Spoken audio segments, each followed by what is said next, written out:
तजहि विषम विष तामस तीछी। प्रमाण है। घोड़े चलने लगे साहब। अब जैसे ही घोड़े तैयार हुए, चलने की तैयारी हुई, लक्ष्मण जी महाराज खड़े हो गए। भैया भैया भैया। भगवान ने कहा चुप कर, ज्यादा क्यों बोलता है, क्या बात है। लक्ष्मण जी ने कहा बात यह है कि ये आप आगे बढ़ रहे हैं, यात्रा प्रारंभ। हाँ आगे जा रहा हूं, तू भी चल। हाँ मैं तो चलूंगा, लेकिन 2 मिनट का मौका दे दो। तो भगवान ने सोचा हो सकता है कि नित्य क्रिया से निवृत्त होना चाहता होगा, इसलिए कह रहा 2 मिनट का। भगवान ने कहा क्या बात है, 2 मिनट का मौका क्यों ले रहा। लक्ष्मण ने कहा इसलिए ले रहा हूं, ये सब सो गए हैं, इनको जगा दूं। लक्ष्मण जी ने कहा ये सब सो गए हैं, इनको जगा दूं। भगवान ने कहा चुप कर, बड़ी मुश्किल में तो ये सो पाए, इनको सुलाया, वो तू जगाने की बात कर रहा है। लक्ष्मण जी बोले जब हम और आप चल देंगे, ये बाद में जागेंगे तो ना जाने क्या विडंबना होगी इनकी, क्या निर्णय लेंगे। हो सकता है भैया आपके वियोग में शायद ये प्राण त्याग भी कर दें, तो बहुत बड़ी समस्या पैदा हो जाएगी। भगवान राम ने कहा लक्ष्मण, मरने का और जीने का एक विधान है, बना हुआ है। उस विधान के अनुसार ही व्यक्ति जन्म लेता है और उस विधान के अनुसार ही व्यक्ति का मरण होता है। लक्ष्मण जी ने कहा भैया एक निवेदन कर रहा हूं कि इनकी गलती क्या हो गई। भगवान राम ने कहा तुम्हारी समझ में नहीं आ रहा है इनकी गलती क्या हो गई। लक्ष्मण जी बोले मेरी समझ में तो यही आ रहा है, इनकी यही गलती है, ये सो गए, यही गलती है, सो गए। भगवान राम बोले ये सो गए तो हम इनसे खो गए, अगर ये सोते नहीं तो हम खोते नहीं। लक्ष्मण जी ने कहा मेरी समझ में आ गया कि आप सोने वालों को छोड़ के चले जाते हैं, तो मैं प्रतिज्ञा करता हूं कि 14 वर्ष तक अब जंगल में सोऊंगा ही नहीं। इसी तरह आप मुझे भी छोड़ करके चले जाएंगे, अब नहीं सोऊंगा। समझ में आ गया कि आप सोने वालों को छोड़ करके चले जाते हैं। 14 वर्ष तक लक्ष्मण जी बोलो सोए क्या। लक्ष्मण जी सोए नहीं 14 साल तक। लक्ष्मण जी ने अन्न जल का भी त्याग किया, सा निद्रा का त्याग किया। नींद नारी भोजन पर हरई। कहिए तात सो परम विरागी।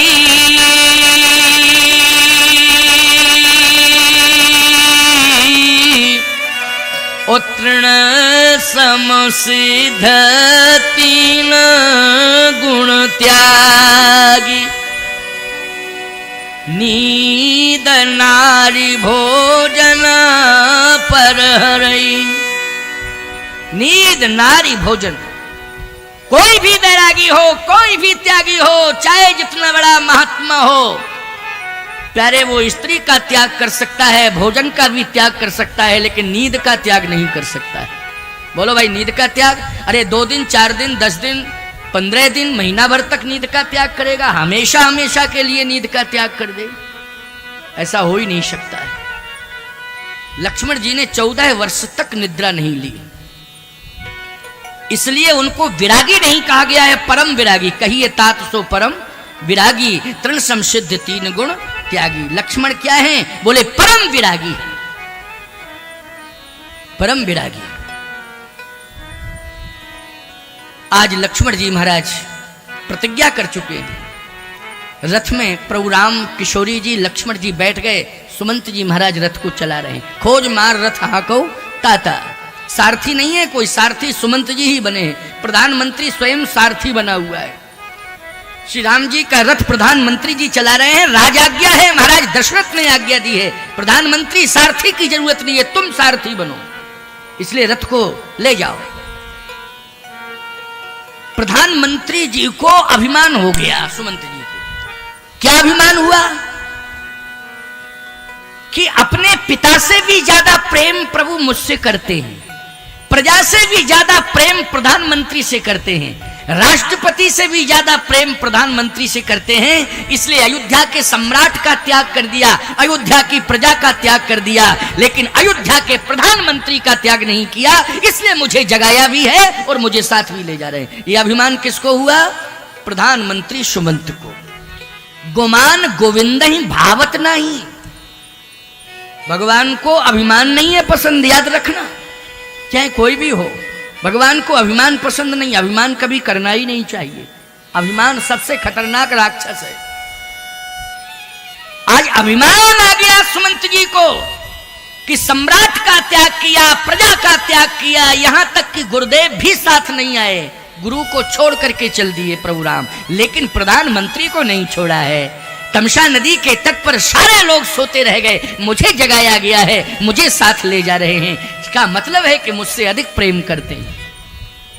भगवान समझ गए प्रधानमंत्री जी को अभिमान आ गया है। आगे गंगा जी का तट आया, जैसे गंगा का तट आया भगवान रथ से नीचे उतर गए। प्रधानमंत्री जी ने कहा महाराज बैठे रहिए, उतरने की जरूरत नहीं। क्यों? इसलिए कि ये जो घोड़े हैं ना, ये जल चलही थलही की नहीं, ये जल में थल की तरह चलते हैं, इसलिए चिंता करने की जरूरत नहीं है। अभी गंगा पार करेगा ये रथ, अभी गंगा पार करेगा रथ, उतरने की जरूरत ही नहीं। भगवान ने कहा कि मैं इसलिए उतर गया हूं क्योंकि अब मैं आपके साथ नहीं जाना चाहता हूं, और इसलिए उतर गया हूं कि अब मैं आपको यहां से वापस कर रहा हूं, आप जाइए, रथ को लेके जाइए। अब साहब उदास हो गए सुमंत जी।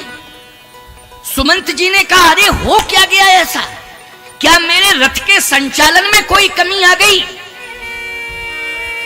याद रखना, रथ के संचालन में कमी नहीं आई, विचारों में कमी आ गई। क्यों भाई, किस में कमी आई? विचारों में कमी आ गई। एक बात आपको बताएं, भोजन बन गया है साहब, लेकिन बनाने वाले ने अगर भोजन प्रेम से नहीं बनाया है तो उस भोजन में पाने वाले को स्वाद नहीं मिलेगा। इस बात का अनुभव आप सबने किया होगा। ये तो शास्त्र की परंपरा है, शास्त्र कह रहा है बनाने वाले ने अगर भोजन को प्रेम से नहीं बनाया है तो उस भोजन में स्वाद नहीं मिल सकता है, पाने वाले को स्वाद बिगड़ जाएगा, उसका सामग्री वही रहेगी, बनाने का तरीका वही रहेगा, लेकिन स्वाद बिगड़ जाएगा। क्यों? क्योंकि बनाते समय भाव में अंतर आ गया, भाव में अंतर आ गया। जब अयोध्या से प्रधानमंत्री जी चले थे तमसा नदी के तट पर, भाव कुछ और था, और तमसा नदी के तट से गंगा नदी के तट तक पहुंच रहे हैं तो भाव कुछ और है। अभिमान आ गया। बोलो आ गया अभिमान कि नहीं? गुमान गोविंद भावत नहीं। भगवान को अभिमान पसंद नहीं है। भगवान ने कहा अब मैं आपके साथ नहीं जाना चाहता हूं, आप रथ ले जाइए और वापस जाइए। मैं कहां जाऊं? अयोध्या वापस जाइए, अयोध्या। सुमंत जी गिड़गिड़ाने लगे, रोने लगे, बिलखने लगे और रोते रोते पृथ्वी पर गिर पड़े। राम, कोई भूल मुझसे हो गई हो तो मैं क्षमा मांगता हूं, मुझे क्षमा कर दो, मुझसे कोई भूल। कहे महाराज कोई भूल नहीं आपसे, हम ही से भूल हुई जो हम आपके साथ चले आए। आपसे कोई भूल नहीं हुई, हम ही से भूल हुई है जो मैं आपके साथ चला आया। आपसे कहां भूल हो सकती है? आपसे भूल नहीं, मुझसे भूल हुई। नहीं नहीं नहीं, ऐसा मत कहो, ऐसा मत कहो। गोस्वामी जी कहते बरबस राम, बरबस मानी जबरदस्ती, बरबस राम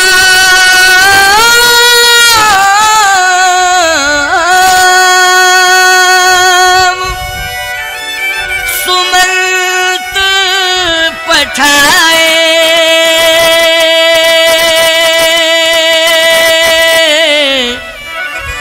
सुरसरी तीर आप तहीं आए।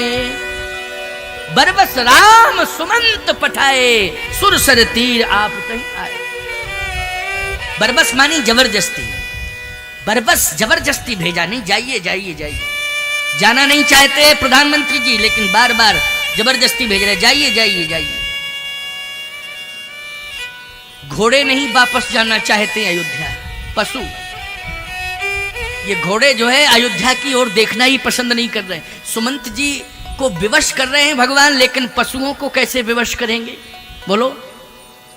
लेकिन घोड़े नहीं जाना चाहते। सुमंत जी ने बहुत प्रयास किया, आगे बढ़ाए। रथ हा क्यों है राम तन हेरी हेरी नाय, बार बार राम जी की ओर देख रहे हैं, हिनहिना रहे हैं, आंसू गिर रहे हैं, जाना नहीं चाहते अयोध्या, घोड़े नहीं वापस जाना चाहते हैं।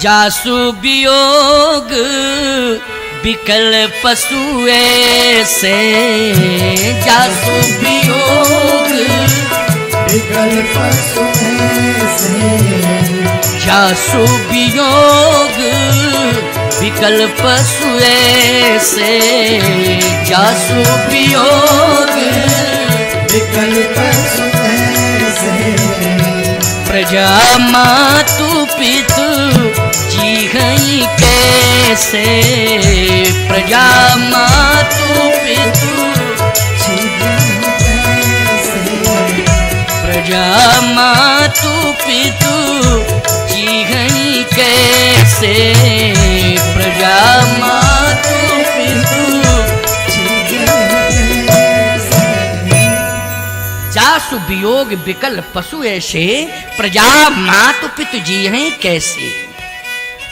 पशु पक्षी भी प्रेम करते हैं राम से, बोलो करते हैं कि नहीं? मैं कहता हूं राम दूर तुमको दिखाई दे रहे हैं, दिखाई ही नहीं दे रहे हैं, दूर लग रहे हैं, अनुभव कर रहे हो कि राम दूर है, लेकिन राम का नाम तो दूर नहीं है, राम का नाम दूर नहीं है, राम दूर है, दिखाई नहीं दे रहे हैं। राम का नाम तुम्हारे पास है, लेकिन तुम पकड़ नहीं रहे हो। राम के नाम को पकड़ लो, इंसान की बात छोड़ो, पशु पक्षी भी तुमसे प्रेम करने लगेंगे। ये रामचरितमानस का डिमडिम नाद है। इंसान की बात छोड़ो, पशु पक्षी भी प्रेम करेंगे। जासु वियोग विकल पशु ऐसे, प्रजा मात पित जी हैं कैसे। लेकिन भगवान की माया, भगवान ने अपनी माया के कारण उन घोड़ों को आगे बढ़ा दिया, रथ आगे बढ़ रहा है। बार बार सुमंत जी देख रहे हैं, रो रहे हैं, लेकिन भगवान का इशारा है तो रथ आगे बढ़ रहा है। लेकिन विचार ये करना है, राम कथा प्रेमियों, ये विचार करना है कि प्रधानमंत्री को भगवान ने वापस कर दिया। बोलो वापस किया कि नहीं किया? किसे किया? प्रधानमंत्री को। लेकिन प्रसंग ये कह रहा है कि प्रधानमंत्री को वापस किया, लेकिन मजदूर को बुला रहे हैं अपने पास। क्यों? प्रधानमंत्री को दूर कर रहे हैं और मजदूर को बुला रहे हैं। सीधी सी बात यह है कि अभिमान यदि आ गया किसी के जीवन में, तो चाहे प्रधानमंत्री ही क्यों ना हो, भगवान दूर कर देंगे। हाँ, और यदि निराभिमानता आपके जीवन में है, भले ही आप मजदूर क्यों ना हो, विपन्न क्यों ना हो, आप राम तक नहीं पहुंच पा रहे हैं, लेकिन राम आपको खोजता खोजता आपके पास पहुंच जाएगा। ये प्रमाण मिल रहा है। राम खोजता खोजता आपके पास आ जाएगा। बोलो आ जाएगा कि नहीं? और यही प्रमाण मिला कि नहीं मिला? बोलो भाई, यही प्रमाण इस प्रसंग में मिला है। वो मजदूर बेचारा कहां पहुंचता राम के पास, उसकी औकात क्या, उसकी ताकत क्या, लेकिन राम खोज रहे हैं उसे। कहां है वो? निराभिमानी है कहां? खोज रहे हैं उसे, देख रहे हैं। प्रमाण क्या है? तुलसी जिनके पद पंकज ते, प्रगति तटनी जो हरे अघ गाढ़े, ते प्रभु या सरिता तरवे को, मांगत नाव करारे हुई ठाणे। भगवान गंगा के किनारे जो मिट्टी का ढेर था, पहाड़ था, करार थी, उस पर चढ़ गए और चढ़ गए और खोज रहे हैं केवट कहां है, मजदूर केवट है कहां, उसको खोज रहे हैं। आप कल्पना करिए, साथ में हमारे सेवक हों और हम स्वयं खोजते फिरें, व्यवस्था देखते फिरें। बोलो भाई, तो ये अफसोस की बात है कि नहीं? अफसोस की बात है। सेवक जब साथ में है तो सेवकों का काम है ये सब खोजने का, ताकने का, व्यवस्था बनाने का काम सेवकों का। लेकिन लक्ष्मण जैसा सेवक जो सेवा का संकल्प लेके आया है, भगवान ने लक्ष्मण को आदेशित नहीं किया, और लक्ष्मण जी ने प्रयास किया तो भगवान ने रोक दिया कि तुम्हारा प्रयास निरर्थक चला जाएगा, व्यर्थ चला जाएगा, इसलिए प्रयास मत करो, मैं स्वयं खोजूंगा। तो बोलो भाई, लक्ष्मण को भेजा केवट की तलाश के लिए कि स्वयं तलाश कर रहे हैं? बोलो, स्वयं तलाश कर रहे हैं कि नहीं कर रहे हैं? अच्छा भाई, सुमंत जी को वापस किसने भेजा है? भगवान राम ने। और केवट को खोज करके अपने पास किसने बुलाया है? प्रभु राम ने बुलाया है। सुमंत जी प्रधानमंत्री हैं और केवट मजदूर है। केवट क्या है? मजदूर। बहुत काल हम कीन मजूरी, आज दीन विद बन भल पूरी, बहुत काल हम कीन मजूरी। अच्छा बोलो भाई, प्रमाण मिल गया कि नहीं मिल गया? मैं मजूरी करता हूं। केवट स्वयं कह रहा है मैं मजूरी करता हूं। मजूरी मानी मजदूर, अपने आप को घोषित कर रहा है कि मैं मजदूर हूं, मजूरी करता हूं। सावधान, भगवान तलाश रहे हैं। मांगत ना हो, सारी दुनिया भगवान से मांगती है, लेकिन आज भगवान भक्त केवट से मांग रहे हैं। बोलो मांग रहे हैं कि नहीं मांग रहे हैं? दाता एक राम, भिखारी सारी दुनिया। लेकिन गोस्वामी जी कह रहे हैं, गीतावली कवितावली, तुलसी जिनके पद पंकज ते प्रगति तटनी जो हरे यघ गाढ़े, उत्ते प्रभु या सरिता तरवे को मांगत नाव करारे हुई ठाणे। भगवान स्वयं नाव मांग रहे हैं। भैया केवट आ जाओ आ जाओ आ जाओ। और याद रखना, केवट कहता क्या है? अभिमान नहीं है ये। ऐसा मत मानना कि केवट में अभिमान है इसलिए अकड़ मकड़ रहा। ना ना ना, ऐसा नहीं है। केवट कहता क्या है? केवट ये कहता है कि आप मुझे क्यों बुला रहे हैं? भगवान ने कहा मुझे पार जाना है, इसलिए मुझे गंगा पार कर दो। तो केवट कहता है कोई जरूरी नहीं है कि आप नाव में बैठ के ही पार जाओ। क्यों भाई? जब नदी पार करनी है तो नाव की तो जरूरत ही पड़ेगी। केवट कहता है मैं इस मर्म को जानता हूं, जिस घाट पर आप खड़े हो वहां गहराई है। एक ऊपर घाट है, वहां गहराई है ही नहीं, कमर कमर से जल है, आराम से पार हो जाओगे। नाव आओ की जरूरत ही नहीं है, क्यों परेशान हो रहे हो? यही घाट ते थोड़ी की दूरी है। तुलसीदास जी कह रहे हैं भाई, यही घाट ते थोड़ी की दूरी है, कटिलो जल थाहे दिखाइयो जू। यही घाट ते थोड़ी दूरी है, कटिलो जल जू, कटिलो जल थाहे दिखाइयो जू, कटिलो जल। यही घाट ते थोड़ी दूर है, कटिलो जल, कमर कमर से जल है, आराम से आप पार हो जाओगे। नाव की जरूरत नहीं, नाव के चक्कर में मत पड़ो। अच्छा बोलो भैया, निर्मल अंतःकरण वाला है कि नहीं? नहीं तो धंधा करने वाले लोग धोखा ज्यादा देते हैं। समझ गए हो कि नहीं? धोखा ज्यादा देते हैं धंधा करने वाले लोग, याद रखना। हाँ देखो भाई, बुरा मत मानना, नहीं तो धंधा करने वाले लोग का महाराज कैसी बात कर रहे हैं, क्यों धोखा देते हैं? आपसे मैं पूछ रहा हूं। नाव चलाता है, अगर सभी यात्रियों को ये मर्म बताने लगे केवट के आगे के घाट से कमर कमर से जल है, नाव की जरूरत नहीं है, वहीं से पार हो जाओ, तो ईमानदारी से बताओ नाव चलेगी उसकी? फिर कैसे गुजारा करेगा, कैसे पेट पालन होगा उसका? सोचो जरा। लेकिन बात तो यह है कि यथार्थ बोल रहा है। वो कह रहा है कि परेशान मत हो, आगे एक घाट है, कमर कमर से जल है, आराम से पार हो जाना। लक्ष्मण जी ने कहा भैया ऐसा है, ये मजदूर तो है लेकिन मूर्ख भी है। भगवान बोले कैसे? कह देखो तो, कहता है आगे एक घाट है, उसमें कमर कमर से जले, या तो ये झूठ बोल रहा है। भगवान बोले ये झूठ नहीं बोल रहा है, सत्य कह रहा है। तो अगर सत्य कह रहा है तो आप उसके चक्कर में क्यों पड़े हो? चलो आगे के घाट से कमर कमर से जल है तो आराम से पार हो जाएंगे, नाव के चक्कर में ही मत पड़ो। भगवान ने कहा लक्ष्मण तुम नहीं जानते हो, अगर घाट पर आ जाए कोई तो उस घाट की मर्यादा रखनी चाहिए, और जिस घाट पर नाव लगी हो उस नाव की भी मर्यादा करनी चाहिए। बोलो करनी चाहिए कि नहीं करनी? ये धर्म कहता है, याद रखना, ये परम धर्म है। इसलिए यात्रा तभी सफल होगी, गंगा की मर्यादा तभी सुरक्षित होगी, नाव नाविक की महिमा तभी बढ़ेगी जब उसकी नाव को लोग स्वीकार करें। उस घाट की महिमा तभी बढ़ेगी जब उस घाट की नाव को लोग स्वीकार करें। भगवान श्री राम बोलो सबकी महिमा बढ़ाना चाहते हैं कि नहीं बढ़ाना चाहते हैं? भगवान ने कहा इसलिए ऐसा नहीं है कि कमर कमर से जल है तो हम लोग वहां से पार हो जाएं, नहीं, इसी घाट से जाएंगे, इसी नाव में बैठ के जाएंगे, यहीं से पार होंगे। लक्ष्मण जी ने कहा आपके मन की बात है, केवट जल्दी आओ, नाव ले आओ, मुझे पार करो। केवट कहता है देखो हमारा मूड नहीं है ठीक है, मूड ठीक नहीं है, हाँ मूड ठीक नहीं है हमारा। क्यों, क्या बात है? बात यूं ही है, इसलिए आपसे कह रहे हैं आप चक्कर में मत पड़ो, आगे आप चले जाओ, आराम से पार हो जाओ। अच्छा, एक दूसरी नाव भी दिखाई दी तो लक्ष्मण जी ने कहा भैया इसकी नाव का चक्कर छोड़ो, एक नाव और है, उस नाव में वाले से बात की जाए। भगवान ने कहा नहीं नहीं नहीं, जिससे मैं बात कर रहा हूं उसी की नाव से पार जाना है।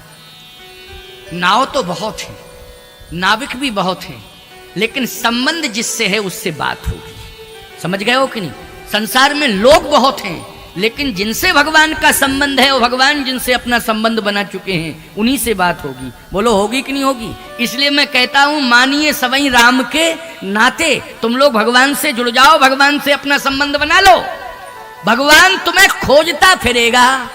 बोलो खोजता फिरेगा कि नहीं? संबंध किससे बनाना होगा? तुम्हें भगवान से बनाना होगा, भगवान खोजता फिरेगा। उल्टा हो रहा है, तुम भगवान को खोजते फिर रहे हो, इसलिए खोजते फिर रहे हो कि तुमने संबंध अभी ठीक से बनाया नहीं है। संबंध बना लोगे तो भगवान खोजेगा। केवट ने संबंध बना लिया है प्यारे, पहले से ही बना लिया है। भगवान ने कहा केवट तुम्हारी नाव में बैठ के ही पार जाएंगे, तुम्हारी नाव लाओ जल्दी। एक बात मैं आपसे कह रहा हूं, जब रावण सोने का रथ लेके आया श्री राम के सामने लंका के सम्रांगण में, तो विभीषण जी ने एक बात कही थी कि महाराज ये राजा है, इसके पास सोने का रथ है, ये सोने के रथ पे बैठकर युद्ध करना चाहता है, लेकिन मेरी आपसे एक प्रार्थना है, आप भले ही वनवासी हैं, अयोध्या से रथ नहीं मंगा सकते हैं, लेकिन देवताओं को सुखी करने के लिए आप युद्ध कर रहे हैं, तो आप इंद्र से तो रथ मांग ही सकते हैं, इंद्र से रथ। और इंद्र का धर्म कहता है कि रथ भेजना चाहिए, इसलिए आप इंद्र से रथ मांगिए। भगवान ने कहा नहीं नहीं, मैं नहीं मांगूंगा। तब तक देवताओं ने आपस में चर्चा की और कहा महाराज विभीषण कान भर रहा है राम जी के, कहीं मूड अगर बदल गया और वापस हो गए तो गड़बड़ हो जाएगा, इसलिए रथ भेज दो, स्वर्ग से रथ भेजो। इंद्र बोला हम रथ तो भेज ही दें, वो कहें तो हमारे पास दशरथ है, हम दशरथों को भेज दें। रथ की बात छोड़ो, आप कहो महाराज दशरथ, राम राम कह राम कह, राम राम कह राम, तन पर हर रघुवर बिरह, राव गए सुर धाम, सुर धाम मानी स्वर्ग गए। बोलो गए दशरथ जी स्वर्ग के नहीं? तो इंद्र ठीक तो बोल रहा है कि रथ भेज दें, कहो दशरथों को भेज दें, रथई पे बैठाल दें, दशरथ को चले जाओ, है तो रथ भी मिल जाएगा और पिताश्री भी मिल जाएंगे। इसलिए ऐसी कोई बात नहीं, लेकिन हमारी अपनी इज्जत है, प्रतिष्ठा है, थोड़ी सी सूचना तो पहुंचाए, एक सूचना पहुंचा दें कि श्रीमान इंद्र जी एक रथ की अविलंब आवश्यकता भेजिए, तो मैं तुरंत रथ भेज दूंगा। अच्छा, भगवान ने कहा समझ में बात आ रही, ये अभिमानी है, ये सम्मान चाहता है, ये अभिमानी हो गया, ये सम्मान चाहता है। सावधान, मैं धर्म की रक्षा करने के लिए, धरित्री को स्वतंत्र करने के लिए मैं बिना परित्राण के, बिना छाया के, बिना रथ के युद्ध करूंगा, लेकिन अभिमानी इंद्र से मैं रथ नहीं मांगूंगा। और भगवान ने इंद्र से रथ नहीं मांगा, धर्म रथ पर बैठकर भगवान ने युद्ध किया है। किस रथ पर बैठकर युद्ध किया है? धर्म रथ पर बैठकर युद्ध किया है। लेकिन संकेत मेरा यह है कि भगवान ने इंद्र से रथ नहीं मांगा, लेकिन वही भगवान केवट से नाव मांग रहे हैं। बोलो भाई मांग रहे कि नहीं मांग रहे? इंद्र से रथ नहीं मांग रहे हैं, वो केवट से नाव मांग रहे हैं। अब तुलना करो जरा इंद्र की और केवट की तुलना, जमीन आसमान का अंतर है कि नहीं? कहां इंद्र राजा स्वर्ग का अधिपति और कहां मजदूर मजदूरी करने वाला। लेकिन तुलसी जिनके पद पंकज ते प्रगति तटनी जो हरे अगगाड़े, ते प्रभु या सरिता तरवे को मांगत नाव करारे हुए ठाणे। भगवान कहते हैं केवट मैं तुमसे नाव मांग रहा हूं, तुम नाव लेके आओ, मैं तुम्हारी नाव में बैठ के ही पार जाऊंगा।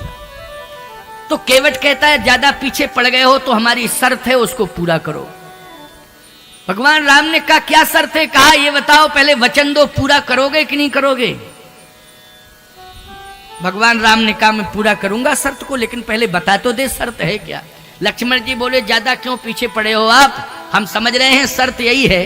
ये शर्त पूरी कराना चाहता है कि ये जानता है, पूरा संसार जानता है कि आपका जो वनवास हुआ ना, वो वनवास विश्व चर्चित है कि अम्बा केकई ने आपको तपस्वी के वस्त्र दिए हैं और आप तपस्वी के वेश में आए हैं।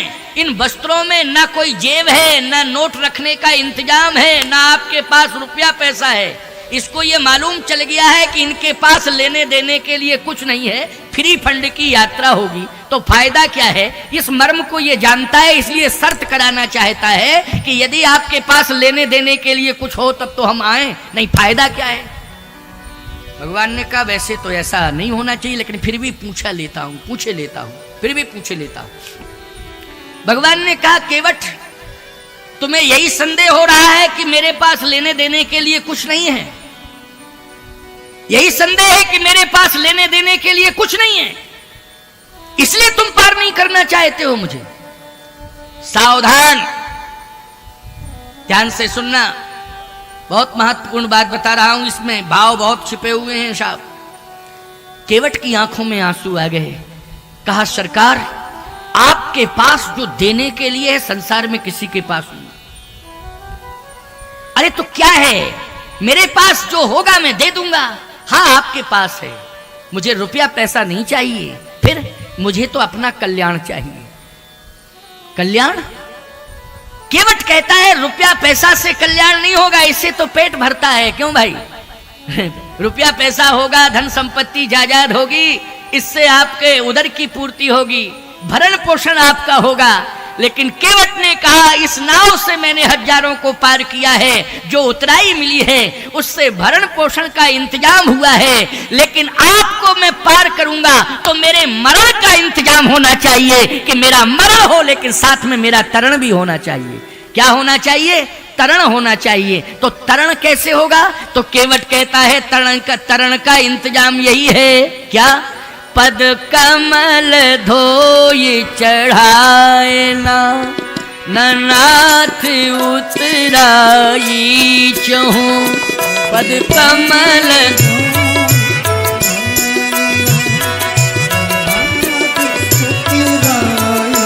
चहूं, पद कमल धोई चढ़ाए ना, नाथ उतराई चहूं। पद कमल धोए चढ़ाए ना, हो मोहे राम रावुर आन दशरथ सफत सब साची कहूँ। मोहे राम आन दशरथ सफत सब साची कहूँ। पद कमल धोई चढ़ाए ना, नाथ उतराई चहूं। पद कमल धोए चढ़ाए नाव, न नाथ उतराई चहूं। आपके चरण का चरणोदक चाहिए मुझे। अच्छा बोलो, उद्धार किससे होगा? संपत्ति से होगा कि भगवान के चरणोदक से होगा? भगवान के चरणोदक से उद्धार होगा। इसलिए मुझे उद्धार चाहिए, आप अपने चरण का चरणोदक मुझे दीजिए। अगर आप चरणोदक दे सकते हो तब तो मैं आऊं, और यदि आप नहीं दे सकते हैं तो मैं नहीं आऊंगा। भगवान ने कहा यह श्रद्धा का विषय है, इसमें किसी प्रकार की हट नहीं करना चाहिए।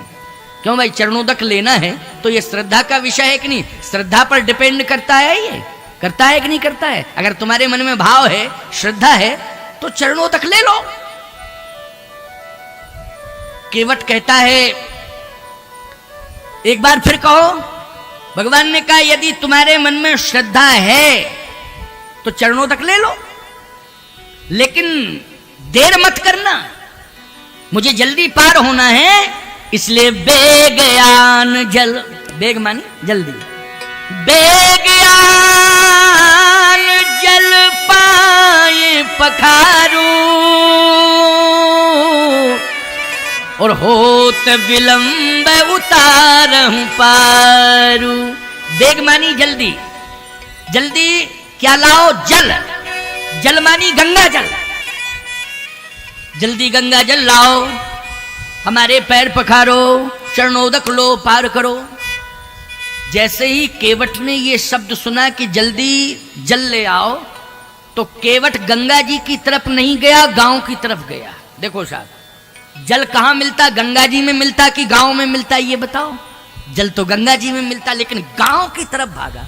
लक्ष्मण जी बोले देखो प्रभु, आपने कहा बेग आन जल, जल्दी गंगा जल लाओ, चरण पखारो, गांव की तरफ भाग गया। इसका मतलब है इसका मूड नहीं है पार करने का, आप पीछे पड़े। और इसका बिल्कुल मूड ही नहीं है आपको पार करे। और अगर यही कंडीशन बनी रही तो 14 साल तक यहीं खड़े रहोगे, हमारा अनुभव कह रहा है। और यदि आप मुझे आज्ञा दो तो ये क्या पूरा खानदान आ जाएगा और प्रार्थना करेगा जल्दी पार कर। देर वेर कुछ नहीं लगेगी, तुरंत ही आपको पार कर देगा। ये पूरा खानदान आकर के यहाँ प्रार्थना करेगा। लेकिन अब आप हैं, आपका स्वभाव है, क्या बतावें, आप मुझे यूज क्यों नहीं कर रहे? आखिर मैं किस लिए आया हूं? आपकी सेवा के लिए आया हूं और डिसिप्लिन सिखाने के लिए भी आया हूं। अनुशासन कैसे उसका अनुपालन किया जाता है ये मैं जानता हूं भैया। आपका आदेश मिल जाए तो अभी पूरा का पूरा परिवार आ जाएगा ही। भगवान ने कहा एक बात बताओ लक्ष्मण, तुम खड़े कहां हो? कहा घाट पर। ये भाषा घर की बोल रहे हो कि घाट की बोल रहे हो? तुम ये बताओ। ये भाषा घाट की नहीं है, ये भाषा है घर की। और घर की भाषा में और घाट की भाषा में बहुत अंतर होता है। बोलो होता है कि नहीं होता है? अच्छा, तुम घर में चाहे जैसे बोलते रहो, लेकिन यदि घर से बाहर निकल गए हो दूसरे स्थान पर, कहीं किसी गांव में या बाहर, तो आपको संभल के बोलना पड़ेगा कि नहीं बोलना पड़ेगा? बोलो जल्दी। भाषा संभल के ही बोलो, देश काल परिस्थिति को देख के ही बोलना चाहिए, बिना विचारे कभी नहीं बोलना चाहिए। लक्ष्मण, ये तुम्हारी बिना विचार की भाषा है कि पूरा खानदान आ जाएगा और 1 मिनट में अभी जो है सब पार कर देंगे आपको। आप मुझे आज्ञा तो दो, मुझे आदेश तो दो। नहीं नहीं नहीं, इस भाषा से काम नहीं चलेगा। लक्ष्मण, अभी तुम शांत रहो। कहे वो तो चला गया है, अब पार कौन करेगा? कहे आएगा, पता नहीं कल आवे, परसों आवे, कब आवे, बरसों में आवे, तो इसके मूड की बात है। वो आप जिद कर चुके कि इसी की नाव में बैठ के पार जाऊंगा। भगवान बोले बरसों में नहीं आएगा, परसों भी नहीं आएगा, अभी अभी आएगा। आपका विश्वास बोल रहा, हाँ मेरा विश्वास कह रहा अभी अभी आएगा। और वास्तव में थोड़ी देर बाद एक बड़ा सा कठौता लिए चला आ रहा है। लक्ष्मण जी बोले ये नया आइटम क्या है? भगवान बोले आने तो दो पास में, तब पता लगे कि क्या है, अभी तो दूर से दिखाई दे रहा है। जैसे ही भगवान के सामने वो कठौता हाथ में लेके चला आ रहा था, भगवान के सामने रख दिया, उसमें भरा था पानी। लक्ष्मण जी बोले भैया मेरा दिमाग खराब हो गया। क्यों? गंगा जी समीप में, और ये गांव गया, गांव से पानी भर के लाया, गंगा के किनारे खड़ा है और गंगा के किनारे ही नाव चलाता है, यहीं रहता है। और इसे गंगा जल के लिए आपने आदेश दिया था, लेकिन ये गांव गया, कठौते में पानी भर के ले आया। ये बात मेरी समझ में नहीं आ रही। अच्छा, तुलसीदास जी से पूछा क्या ये सत्य है कि पानी भर के लाया? देखो, अगर जल है कठौते में तो गंगा जल है, और यदि पानी है तो गंगा जल नहीं है, क्योंकि गंगा जल को पानी नहीं कह सकते आप। यदि पानी आपने गंगा जल को कह दिया तो अपराध लग जाएगा, बहुत बड़ा अपराध है। जैसे आपने शालिग्राम भगवान को पत्थर मान लिया तो अपराध है, तुलसी को हरी घास मान लिया तो अपराध है। ऐसे गंगा जल को, यमुना जल को आपने पानी कह दिया तो फिर ये अपराध है। समझ लेना, पानी नहीं कहा जा सकता है। पानी तो कुएं का पानी है, लेकिन गंगा जी में पानी है नहीं नहीं, यमुना जी में पानी नहीं नहीं, जल है, जल। गोस्वामी जी कहते ये पानी लाया है केवट राम रजाय सुपावा, पानी कठौता भर लई आवा। क्या भर के लाया? पानी कठौता भर ले आवा। पानी भर के लाया पानी भर के कि नहीं? तो जब गंगा के किनारे है तो पानी की क्या जरूरत? बोलो, कोई जरूरत है? हमारी समझ में तो कोई जरूरत नहीं। गंगा के किनारे पानी नहीं होता है। गंगा में कोई कुआं खोदेगा, मूर्ख माना जाएगा वो। बोलो भाई, गंगा में कोई कुआं खोदेगा, कूप खोदता है गंगा में? जब पानी अपरिमित है, जल है गंगा में, सुंदर दिव्य निर्मल है, तो पानी कुआं खोदने की क्या जरूरत है? सावधान। लेकिन पानी भर के लाया। लक्ष्मण जी ने कहा भैया ये तो पानी दिखाई दे रहा है, और ये भी पानी भला मैला वैला पानी, वैसे ही टाइप का, साफ पानी नहीं है। भगवान ने कहा देखो पूछते हैं। जैसे ही रख दिया कठौता, कहा लाओ चरण दो। भगवान बोले बाद में चरण दूंगा, पहले ये बताओ, मैंने कहा था गंगा जल ले आओ। बेग आन जल मानी गंगा जल, तो तुम गांव चले गए हो, गांव से पानी लेके चले आए।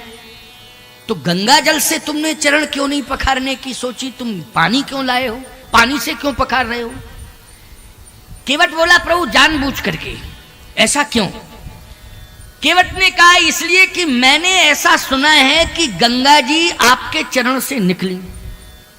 कहां सुना है? बोले गंगा के तट पर तमाम ऋषि मुनि महात्मा आते हैं, तो गंगा की महिमा जब सुनाते हैं तो यही कहते हैं नख निर्गता मुनि वंदता त्रैलोक पावन सुरशरीर विष्णु पादोत्कम पित्वा पुनर्जन्म न विद्यते।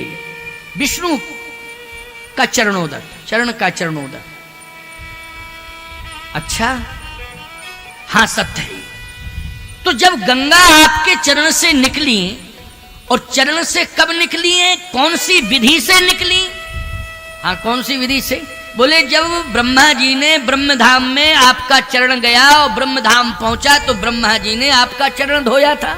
हाँ, फिर ब्रह्मा जी ने जब चरण धोया तो जैसे ब्रह्मा चरण धो रहे थे, धोते धोते धोते धोते वही चरण रज जैसे ही कमंडल में आई तो देखा ब्रह्मा ने कि गंगा प्रकट हो गई। इसका मतलब है कि गंगा आपके चरण से प्रकट हुई, अर्थात गंगा है चरणोदक। आपके चरण का क्या है? चरणोदक। भगवान ने कहा ये बात तो समझ में आ गई, लेकिन तुम धोए क्यों नहीं हो गंगा जल से? इसलिए नहीं धोया कि जब एक बार आपके चरण धुल गए और धुलने से जो निकला सार वही है गंगा का प्रादुर्भाव। बोलो भाई, है कि नहीं? तो इसका मतलब है कि एक बार आपके चरण धुल गए हैं तो उसी से फिर दोबारा धो, उसी से फिर आपका चरण तो नहीं धोऊंगा। आपके अलावा और कोई होता तो मैं प्रयास कर लेता, लेकिन आपके चरण का चरणोदक जब गंगा है तो इस चरणोदक से दोबारा आपका चरण नहीं धोऊंगा। क्यों? आपका दोबारा चरण नहीं धोऊंगा। लक्ष्मण जी बोले भैया ये तो बहुत विद्वान है, हम तो सामान्य समझ रहे थे, लेकिन ये तो बड़ा विद्वान समझ में आ रहा है। वास्तव में इसकी बात में बहुत मर्म है, बहुत सार है। भगवान ने कहा इसलिए तो मैं कह रहा था कि इसकी बातों में मर्म छिपा है और तुम मर्म समझ नहीं रहे थे, तुम पता नहीं क्या क्या बोल रहे थे, इसलिए शांत रहो। हाँ तो धो लो भाई, ठीक है, अब तुम्हारा मन है। तो इससे ही तुम क्यों धोना चाहते हो? ये कहां से लाए हो पानी? ये पानी कहां से लाए हो? कई इस पानी को समाज के लोगों ने उपेक्षित कर दिया था, कोई यूज नहीं करता था। अच्छा क्यों? बोले ये गांव के लोगों की मंद बुद्धि, गांव के लोगों की मंद बुद्धि। अच्छा हे प्रभु, ये जल, ये पानी इंतजार कर रहा था कि मेरा भी उद्धार होगा, कभी मेरा भी उद्धार होगा। और इस पानी के मर्म को मैं समझ रहा था कि ये उद्धार चाहता है कि मेरा उद्धार हो। याद रखना, कोई जलाशय है उसमें कूड़ा कचरा मत डाला करो, कूड़ा कचरा मत डाला करो। जलाशय को पवित्र रखो जिसमें जल भरा हुआ है। ये अपमान है वरुण देवता का, समझ लेना, ये जल का अपमान है। इसलिए कभी भी नदी हो, कूप हो या सरोवर हो, ज्यादा से ज्यादा सफाई कर सकते हो तो सफाई करिए, आप उसमें कचरा मत डालिए। इस बात का ध्यान रखिए। तरस रहा था पानी, याद कर रहा था कि प्रभु कभी मेरा उद्धार होगा। तो केवट ने कहा कि सबसे पुनीत और पवित्र है गंगा जो मोक्ष देती हैं, लेकिन मैंने ये सोचा कि ब्रह्मा के प्रयास से कमंडल में गंगा प्रकट हुई थी, लेकिन आज केवट इसी पानी से चरण धोएगा और कठौते में धोएगा तो एक कठौते में नई गंगा का प्रादुर्भाव हो जाएगा। इसलिए आज एक नई गंगा को मैं कठौते में प्रकट करना चाहता हूं। भगवान ने कहा अच्छा धोले भैया धोले। लक्ष्मण जी ने कहा ऐसा करो कि स्नान कर लो, क्योंकि अभी आपने स्नान नहीं किया है, स्नान करके चरण धो। केवट कहता कैसा स्नान, कौन स्नान, कैसा है? अरे कैसा स्नान, गंगा में स्नान करो तब चरण धो। स्नान तो कर सकते हो, स्नान करके फिर चरण धो। केवट कहता गंगा में स्नान करके चरण धोऊंगा लक्ष्मण, ये तुम्हारा भाव होगा, लेकिन मेरा भाव तो यह है मन चंगा तो कठौती में गंगा। अगर मेरा मन प्रसन्न है तो कठौती में गंगा प्रकट हो जाएंगी। याद रखना, ईमानदारी के साथ बताओ, बोलो ये अभिमान है कि निराभिमानता है? बोलो ये समर्पण की पराकाष्ठा। कहता है मेरा मन यदि पवित्र है तो विश्वास करना इसी कठौते में गंगा प्रकट होंगी। और केवट ने कठौते में गंगा को प्रकट किया। कहां ब्रह्मा जी, अब तुलना करो, कहां ब्रह्मा और कहां केवट, और कहां इंद्र और कहां केवट। मैंने इंद्र का भी उदाहरण दिया कि नहीं दिया, कि भगवान ने इंद्र से रथ नहीं मांगा लेकिन केवट से नाव मांगी। तो कहां इंद्र है और कहां केवट है। और ब्रह्मा ने चरण धोए, याद रखना ब्रह्म कमंडल में गंगा प्रकट हुई है, लेकिन केवट ने कठौते में भगवान के चरण धोए तो कठौते में नई गंगा प्रकट हो गई। कहां ब्रह्मा और कहां केवट, कहां इंद्र और कहां केवट, तुलना करो आप। लेकिन भगवान ने किसके मर्म को और महत्व को समझा, ईमानदारी से बताओ? इंद्र के मर्म महत्व को, ब्रह्मा के मर्म महत्व को नहीं समझा, जितना मजदूर केवट के मर्म को समझा, उसको उसके महत्व को समझा, उसकी महिमा को बढ़ाया। इसलिए मैं कहता हूं कि भगवान के हो जाओ। ये मत सोचो कि हमारे पास कुछ नहीं है, तुम्हारे पास सब कुछ है, लेकिन समझ नहीं रहे हो अपने को। सब कुछ है तुम्हारे पास। अरे भगवान को क्या चाहिए? भगवान को चाहिए निर्मल भाव। क्या चाहिए? निर्मल भाव। अब निर्मल भाव यदि तुम समर्पित कर दो तो भगवान ही तुम्हारा हो जाएगा। जब भगवान तुम्हारा हो जाएगा तो क्या नहीं रहेगा तुम्हारे पास? सब कुछ तुम्हारे पास होगा प्यारे। बस निर्मल अंतःकरण चाहिए, पवित्र भाव चाहिए। ये केवट का पवित्र भाव, निर्मल अंतःकरण आज भगवान को विवश कर रहा है। केवट ने कहा चरण उठाओ। आहा, भगवान ने अपना चरण उठाया और केवट ने भगवान का चरण अपने हाथ में रख लिया। और जैसे हाथ में रखा तो कठौते के जल में, याद रखना भगवान का चरण हाथ सहित, हाथ और चरण दोनों कठौते के जल में डुबो दिया। और कर क्या रहा है? अति आनंद उमग अनुराग, अति आनंद उमग अनुराग, चरण सरोज पखरन लागा, चरण सरोज पखरन लागा, अति आनंद उमग अनुरागा, अति आनंद उमग अनुरागा, चरण सरोज पखरन लागा, चरण सरोज पखरन लागा, चरण सरोज पखरन लागा, चरण सरोज पखरन लागा। आनंद नहीं, अति आनंद। आनंद में भान होता है, अति आनंद में भान नहीं होता है। अति आनंदित होकर भगवान के चरण पखारने लगा। इसका मतलब है कि एक ही चरण को पखार रहा है, दूसरा चरण को देख भी नहीं रहा है चरण की ओर, न उस चरण को पखार रहा है। एक ही चरण को, बस उसी को पखार रहा है। अब एक कंडीशन है प्यारे, क्या? आप घर में अगर चरण पखारेंगे तो जिसके पखारेंगे उसको आसन देंगे बैठने के लिए, बोलो देंगे कि नहीं? और फिर आप चरण पखारेंगे, कोई दिक्कत नहीं। चरण पखरवाने वाला आनंद से पखरवावे, चाहे जितनी देर तक पखारो। और यदि आप घाट पर चरण पखारेंगे तो पखारने वाला तो बैठेगा और पखरवाने वाला खड़ा होगा। क्यों भाई? अब कोई खड़ा हो और चरण पखरवा रहा हो तो एक पैर पखारने वाले के हाथ में होगा, पखरवाने वाले का पखारने वाले के हाथ में होगा एक चरण पृथ्वी पर होगा। तो जो चरण पृथ्वी पर है, पूरा का पूरा शरीर का वजन एक ही पैर पर होगा कि नहीं होगा, बोलो भाई। अच्छा, 1 मिनट में आप पखार लें तो कोई दिक्कत नहीं, और आप घंटों पखारें तो पखारने वाले को तो आनंद मिलेगा, लेकिन पखरवाने वाले को बोलो दिक्कत होगी कि नहीं होगी। वो हिलेगा डुलेगा, संतुलन बनाएगा, है। यही हुआ है भगवान राम के साथ। भगवान राम के साथ यही हुआ है। भगवान राम एक पैर के बल खड़े हैं और केवल चरण हाथ में लिए है और धो रहा है, पखार रहा है, और बहुत देर हो गई पखारते पखारते। लक्ष्मण जी ने कहा एक बात बताओ, चरण पखार रहे हो कि एक्सरसाइज करवा रहे हो, ये बताओ। फालतू का काम करते हो? अरे दूसरा क्यों नहीं पखार रहे हो? दूसरा पखारो। कितना कष्ट हो रहा है मेरे भैया को, अनुभव में कर रहा हूं, समझते ही नहीं हो, दूसरा भी पखारो। केवट बोला बगल वाले डिस्टरबेंस पैदा न करें, आमने सामने का मामला है। जिसके चरण पखार रहा हूं वो स्वयं कहे कि हमें कष्ट हो रहा है, ये बगल वाले क्यों बीच में बोल रहे हैं? भगवान राम ने कहा लक्ष्मण पहले मना किया था तुमको मैंने कि तुम बीच में मत बोलो, लेकिन तुम बीच में क्यों बोल रहे हो, चुप रहो। लक्ष्मण जी बोले भैया आपका कष्ट नहीं देखा जा रहा है, इतना कष्ट तो शायद आपने कभी उठाया नहीं होगा।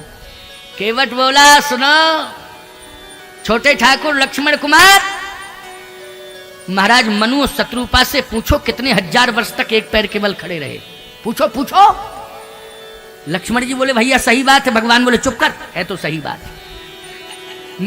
मेरे ही कारण खड़े रहे। बोलो भाई खड़े रहे कि नहीं? कितने हजार वर्ष?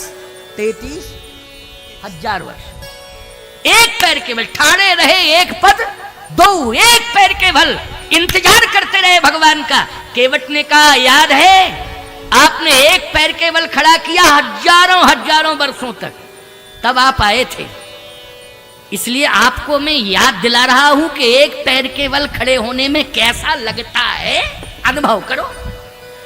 एक पैर के बल खड़े होने में लगता कैसा है, अनुभव करो। भक्तों को एक एक पैर के बल खड़ा करने के लिए मजबूर कर देते हो। लक्ष्मण जी बोले भैया ये मर्म की भाषा नहीं समझ पा रहे हम। राम जी बोले तुम समझ ही नहीं सकते हो, क्योंकि जिसने यह सब कराया है वो भुगत रहा। क्यों भाई, ये तो मैंने ही कराया ना, मनु शत्रुपा को खड़ा होना पड़ा मेरे कारण। अगर मैं जल्दी आ जाता तो हजारों वर्ष तक नहीं खड़े रहते एक पैर के बल, मैंने विलंब तो किया। लक्ष्मण जी बोले भैया तो अब मामला कैसे निपटेगा ये बताओ। भगवान बोले अब देखता हूं, विचार करता हूं। केवट दूसरा चरण धो लो, ठीक है ना, कोई दिक्कत की बात, दूसरा धो लो, इसमें क्या परेशानी। केवट कहता है शर्त है। भगवान बोले क्या शर्त है? केवट बोला शर्त ये कि जैसे मैं चरण आपका धो रहा हूं, हाँ, धोने के बाद आप इसे रखेंगे कहां? भगवान ने कहा गंगा जी की रेत में रखूंगा। तो केवट बोला फिर धोने से फायदा क्या है, वैसा ही का वैसा हो जाएगा।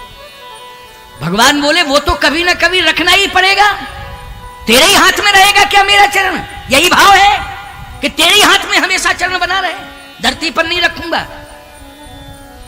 केवट बोला धरती पर तो रखेंगे, लेकिन मेरा प्रयास है कि दोनों चरण अपने हाथ में एक ही बार में, एक ही साथ में दोनों चरण अपने हाथ में रखूं और एक साथ धोऊं, फिर एक साथ आप धरती पर रखें। भगवान राम ने कहा संतुलन नहीं बिगड़ जाएगा? जैसे एक चरण तेरे हाथ में है और दूसरा उठा के चरण तेरे हाथ में रखूंगा, जब दोनों रखूंगा तो मैं गिर जाऊंगा कि नहीं गिर जाऊंगा? संतुलन मेरा बिगड़ जाएगा, मैं खड़ा कैसे रहूंगा? केवट बोला ऐसे कैसे गिर जाएंगे आप, हम किस लिए हैं, आपको गिरने ही नहीं देंगे, आप मेरे ऊपर विश्वास तो करो। लक्ष्मण जी बोले प्रभु पूरा संसार आपके भरोसे है और आप पूरे संसार को गिरने से बचाते हैं, लेकिन इस संसार में एक इकलौता ऐसा है जो आपको गिरने से बचा रहा है। आपको गिरने से ये संसार में इकलौता प्राणी मुझे दिखाई दे रहा है। भगवान बोले तुम इस मर्म को नहीं समझते हो लक्ष्मण, अब इसकी बात मुझे माननी पड़ेगी। तो केवट तेरा सहारा कैसे लूंगा? केवट ने कहा एक काम करो, मुझे पकड़ लो, मुझे पकड़ लो। तो भगवान ने कहा कि शरीर का कौन सा अंग पकड़ूं? केवट ने कहा मैं बैठा हूं, आप खड़े हैं, तो कोई खड़ा हुआ व्यक्ति बैठे हुए व्यक्ति को पकड़ना चाहता है तो सिर पकड़ेगा उसका। क्यों भाई, बैठे हुए व्यक्ति का खड़ा हुआ व्यक्ति क्या पकड़ेगा? सिर पकड़ेगा। तो क्या पकड़ना है? सिर पकड़ो। भगवान ने कहा अच्छा अच्छा तुम कह रहा है। भगवान ने हाथ बढ़ाया, देखो एक चरण केवट के हाथ में है भगवान का। भगवान का एक चरण किसके हाथ में है? केवट के हाथ में। और भगवान ने जैसे ही हाथ बढ़ाया तो आज भगवान का हाथ भी केवट के माथ पर आ गया। भगवान का एक हाथ केवट के माथ पर है, भगवान का एक चरण केवट के हाथ में। दृश्य यह है साहब। अब केवट कहता है कि दूसरा चरण उठाओ, दूसरा उठाओ। भगवान ने जैसे उठाने की कोशिश की तो भगवान हिलने लगे। केवट कहता नहीं नहीं नहीं, दूसरा हाथ फ्री क्यों कियो? ये दूसरा हाथ फ्री क्यों कियो? इससे भी पकड़ो ना, इससे भी पकड़ो। भगवान ने कहा पकड़ता हूं, कोशिश करता हूं। जैसे भगवान ने दूसरा हाथ बढ़ाया और दूसरा हाथ भी केवट के माथ पर रख दिया। अब दोनों हाथ भगवान के केवट के माथ पर। अब केवट कहता है दूसरा चरण उठाओ, उठाओ दूसरा चरण। क्या बात है साहब। भक्त बड़े भगवान से, बोलो छोटे हैं भगवान, भगवान से बड़े भक्त हैं प्यारे। मोरे मन प्रभु अस विश्वासा, राम ते अधिक राम कर दासा। राम से अधिक राम के दास की महिमा है। इसलिए प्यारे भगवान बनने की कोशिश मत करना, भगवान का दास बनने की कोशिश करना। भगवान का दास बन जाओगे तो भगवान से बड़े कहलाओगे, भगवान की दृष्टि में बड़ी महिमा रहेगी। इसलिए दास बनने में महिमा है, भगवान बनने में कोई महिमा नहीं है। इसलिए केवट कहता है कि दूसरा चरण उठाओ। अब भगवान दूसरा चरण उठाए हैं और जैसे उठाए और हाथ में रखे केवट के, तो दोनों चरण आज केवट के हाथ में भगवान के, और दोनों हाथ भगवान के केवट के माथ पर। बोलो दृश्य यही है कि नहीं? अच्छा ये पूरा ब्रह्मांड किसके हाथ में? भगवान के हाथ में। पूरा ब्रह्मांड भगवान के हाथ में। लेकिन आज भगवान किसके हाथ में? भक्त केवट के हाथ में। बोलो है कि नहीं? भगवान के दोनों चरण केवट के हाथ में, भगवान के दोनों हाथ केवट के माथ पर। भक्तों की श्रृंखला में, भक्तों की श्रृंखला में याद रखना सबसे बड़ा भक्त सिद्ध हुआ है केवट। भगवान ने भक्तों के ऊपर कृपा तो की है, लेकिन किसी के ऊपर भगवान ने दृष्टि की कृपा की है, किसी के ऊपर भगवान ने एक हाथ रख दिया कृपा की, किसी के ऊपर चरण रख दिया कृपा हुई है। जैसे अहिल्या के ऊपर भगवान ने चरण रखा था तो चरण कमल रज चाहेती कृपा करो रघुवीर। चरण रखने से उद्धार हो गया था कि नहीं हो गया था? बोलो भाई होगा, हो गया था कि नहीं? अच्छा गीधराज जटायु के ऊपर कर सरोज सिर परसेउ कृपा सिंधु रघुवीर, निरख राम छवि धाम मुख विगत गई सब पीर। जटायु के ऊपर हाथ रखा पीड़ा चली गई। कर परसा सुग्रीव शरीरा तन भाग पुलिस गई सब पीड़ा। भगवान ने सुग्रीव के ऊपर हाथ रखा पीड़ा चली गई, जटायु के ऊपर हाथ रखा पीड़ा चली गई। जैसे ही अहिल्या के ऊपर चरण रखा तो उसकी पीड़ा चली गई। कृपा की है, चरण की हाथ रख के कृपा की है, लेकिन केवट के ऊपर इतनी बड़ी कृपा की है कि भगवान के दोनों चरण केवट के हाथ में, भगवान के दोनों हाथ केवट के माथ पर। सारा ब्रह्मांड भगवान के हाथ में है, लेकिन ब्रह्मांड के सहित ब्रह्मांडाधिपति आज भक्त केवट के हाथ में है। बरस सुमन सुर सकल सिहाही, यही संपूर्ण पुंज को नहीं। देवता बरसात करने लगे साहब, फूलों की वर्षा। सकल सुर सिहाही, बरस सुमन सुर सकल सिहाही। सकल जितने देवता 33 करोड़ हैं वो सब पुष्पों की वर्षा कर रहे हैं। यही संपूर्ण पुंज को नाही, इसके समान संसार में कोई पुण्य पुंज नहीं है। वाह! अति आनंद उमगे अनुरागा, चरण सरोज पखारन लागा। जब बहुत देर हो गई भगवान ने कहा अब तो चरण तूने पखारे ही लिए भैया, अब पार तो कर दे, पार पार कर। केवट कहता है प्रभु पार तो करना चाहिए, लेकिन भगवान ने कहा लेकिन लग गया इसलिए संदेह है, अब पार नहीं करेगा तो। क्योंकि जहां लेकिन अगर मगर परंतु ये लग जाए तो समझ लो कि संदेह है ना? है नहीं? जैसे आप किसी के पास पहुंचे, अपने मित्र ही के पास पहुंचे, और जैसे मित्र के पास पहुंचे कहे भैया तुम मेरे दोस्त हो, मुझे अमुक वस्तु की आवश्यकता है, आपके पास है, आप दे दोगे तो मेरा काम चल जाएगा, मुझे परम आवश्यकता है इस समय, इसलिए आया हूं, वैसे मैं आता नहीं, आप मेरे मित्र हो, मुझे विश्वास है कि मैं जाऊंगा मांगूंगा तो आप दे देंगे। हाँ बिल्कुल आप मेरे मित्र हैं, मुझे देना तो चाहिए, लेकिन, बस लेकिन लग गया तो समझ लेना वो मिलना मिलना कुछ नहीं है। समझ रहे हो कि नहीं? बस यहीं पर भ्रम हो गया ना, यहाँ मिलना मिलना कुछ नहीं है।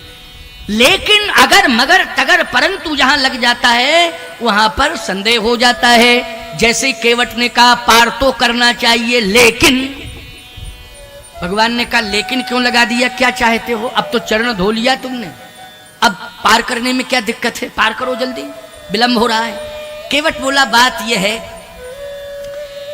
कि मैं सपत्नीक आपके चरण पखारना चाहता, सपत्नीक। अच्छा एक बात बताओ, कोई भी धार्मिक अनुष्ठान आप कर रहे हैं और पत्नी यदि जीवित है तो सपत्नीक बैठना चाहिए कि नहीं बैठना चाहिए? धर्म तो यही कहता, सपत्नीक। केवट ने कहा कि मैं सपत्नीक आपके चरण धोना चाहता हूं। भगवान ने कहा गांव गया था और पानी भर के लाया और जानता था कि सपत्नीक पखारना है तो पानी लेके आया, तो पत्नी को लेके क्यों नहीं आया साथ में? पानी और पत्नी दोनों को लेके चला आता तो क्या दिक्कत थी, आराम से पैर पखार लेता, लेकिन पत्नी को लेके नहीं आया, पानी भर लेके चला आया और घंटों लगा दिए। अब कहता सपत्नी। कभी कभी बड़ी समस्या हो जाती है, पत्नी और पति इन दोनों में अगर प्रेम नहीं है, कहीं कोई वैचारिक विरोध है, मतभेद है, तो समस्या खड़ी हो जाती है। याद रखना, पत्नी तैयार तो पति तैयार नहीं, पति तैयार तो पत्नी तैयार नहीं, बड़ी समस्या, बड़ी समस्या, बहुत बड़ी समस्या है। एक बार की घटना बताया आपको, ये बिल्कुल सत्य घटना है। पति पत्नी में पता नहीं किस बात को लेकर के मतभेद हो गया। अब पत्नी भी घर में, पति भी घर में, इत्तेफाक से हम पहुंच गए। जैसे पहुंचे तो वो आया बड़े प्रेम से श्रद्धा लेकर के और चरणों में गिर गया पति, और कहता है स्वामी जी आप बहुत अच्छे समय पर आए, भगवान ने बड़ी कृपा की, अब मुझे भरोसा हो गया कि अब हमारा काम बन जाएगा। तो हमने समझा कि पता नहीं क्या कोई समस्या होगी, कुछ होगा, बताएगा। बैठ गया मैं, पारात लेकर के आया, कोपर एक लोटे में पानी भर के लाया, बोले चरण धो लूं। तो हमारे साथ में एक पंडित जी थे, उन्होंने कहा अकेले क्यों धो रहे हो, पत्नी नहीं है क्या, मायके गई क्या? बोले नहीं नहीं घर में ही है। तो पत्नी को बुला ना, सपत्नी धो। तो कहता है कि मैं धो रहा हूं, अगर किसी को धोना हो तो धो ले, नहीं मैं तो धो ही रहा हूं। एकदम ऐसे बोला, ये नहीं बताया कि इस समय वैचारिक तालमेल नहीं है, मतभेद चल रहा है, ऐसा कुछ नहीं। बोले मैं पखार रहा हूं, अब जिसको धोना हो तो धो ले, नहीं तो मैं तो धो ही रहा हूं। मैंने कहा रुक रुक रुक, गड़बड़ है मामला। पत्नी एक है कहाँ? बोले घर में है। अरे घर दूसरा तो नहीं है तेरा, दो घर तो नहीं है? कहे नहीं नहीं दो घर नहीं है, घर एक ही है। कहाँ है? कहे सामने वाले कमरे में है। हमने कहा कि हम आए और पति पत्नी में मतभेद बने रहे तो मेरे आने का कोई औचित्य नहीं, बुलाओ पत्नी को। पंडित जी ने आवाज लगाई, क्या नाम है पत्नी का? अमुक अमुक, उसी नाम से पंडित जी ने आवाज लगाई तो पत्नी आ गई, पत्नी आ गई। अब पत्नी जो है खड़ी है, पंडित जी ने कहा तुम दोनों सपत्नी दोनों ही बैठ करके चरण पखारो। पत्नी बोली जब तक ये कहेंगे नहीं तब तक मैं नहीं पखारूंगी साथ। कहना पड़ेगा इनको एक बार कि आओ मेरे साथ बैठ के चरण पखारो। तो मैंने कहा बंदे तू कह दे, तुझे क्या दिक्कत की बात है? पंडित जी ने भी कहा अरे कहने में क्या दिक्कत की बात है।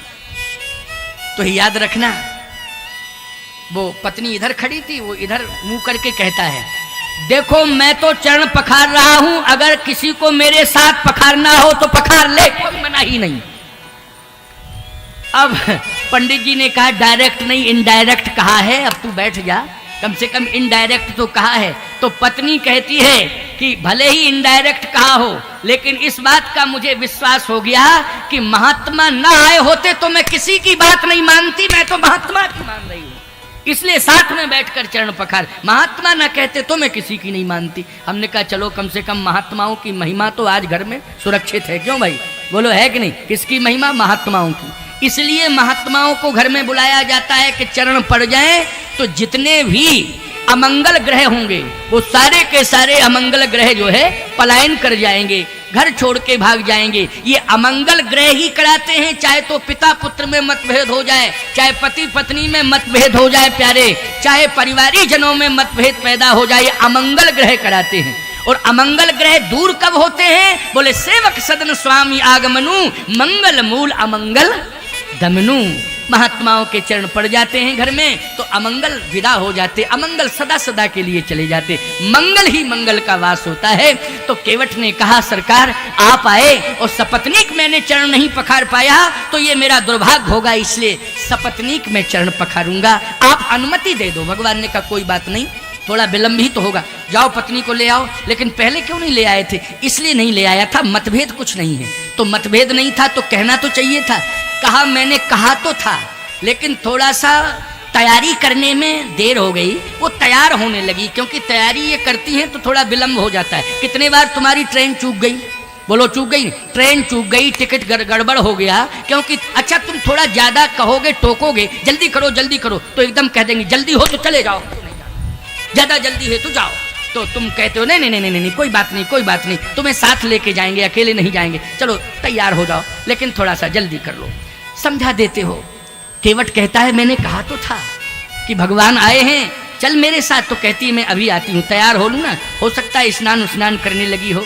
अच्छा कोई बात नहीं, स्नान करने लगी, इसका मतलब स्नान का महत्व जानती है तेरी पत्नी। तू तो कहता था मन चंगा तो कठौती में गंगा, लेकिन चलो तूने ही स्वीकार किया कि मेरी पत्नी स्नान करने लगी, इसलिए विलंब हो गया, चलो लेके आओ।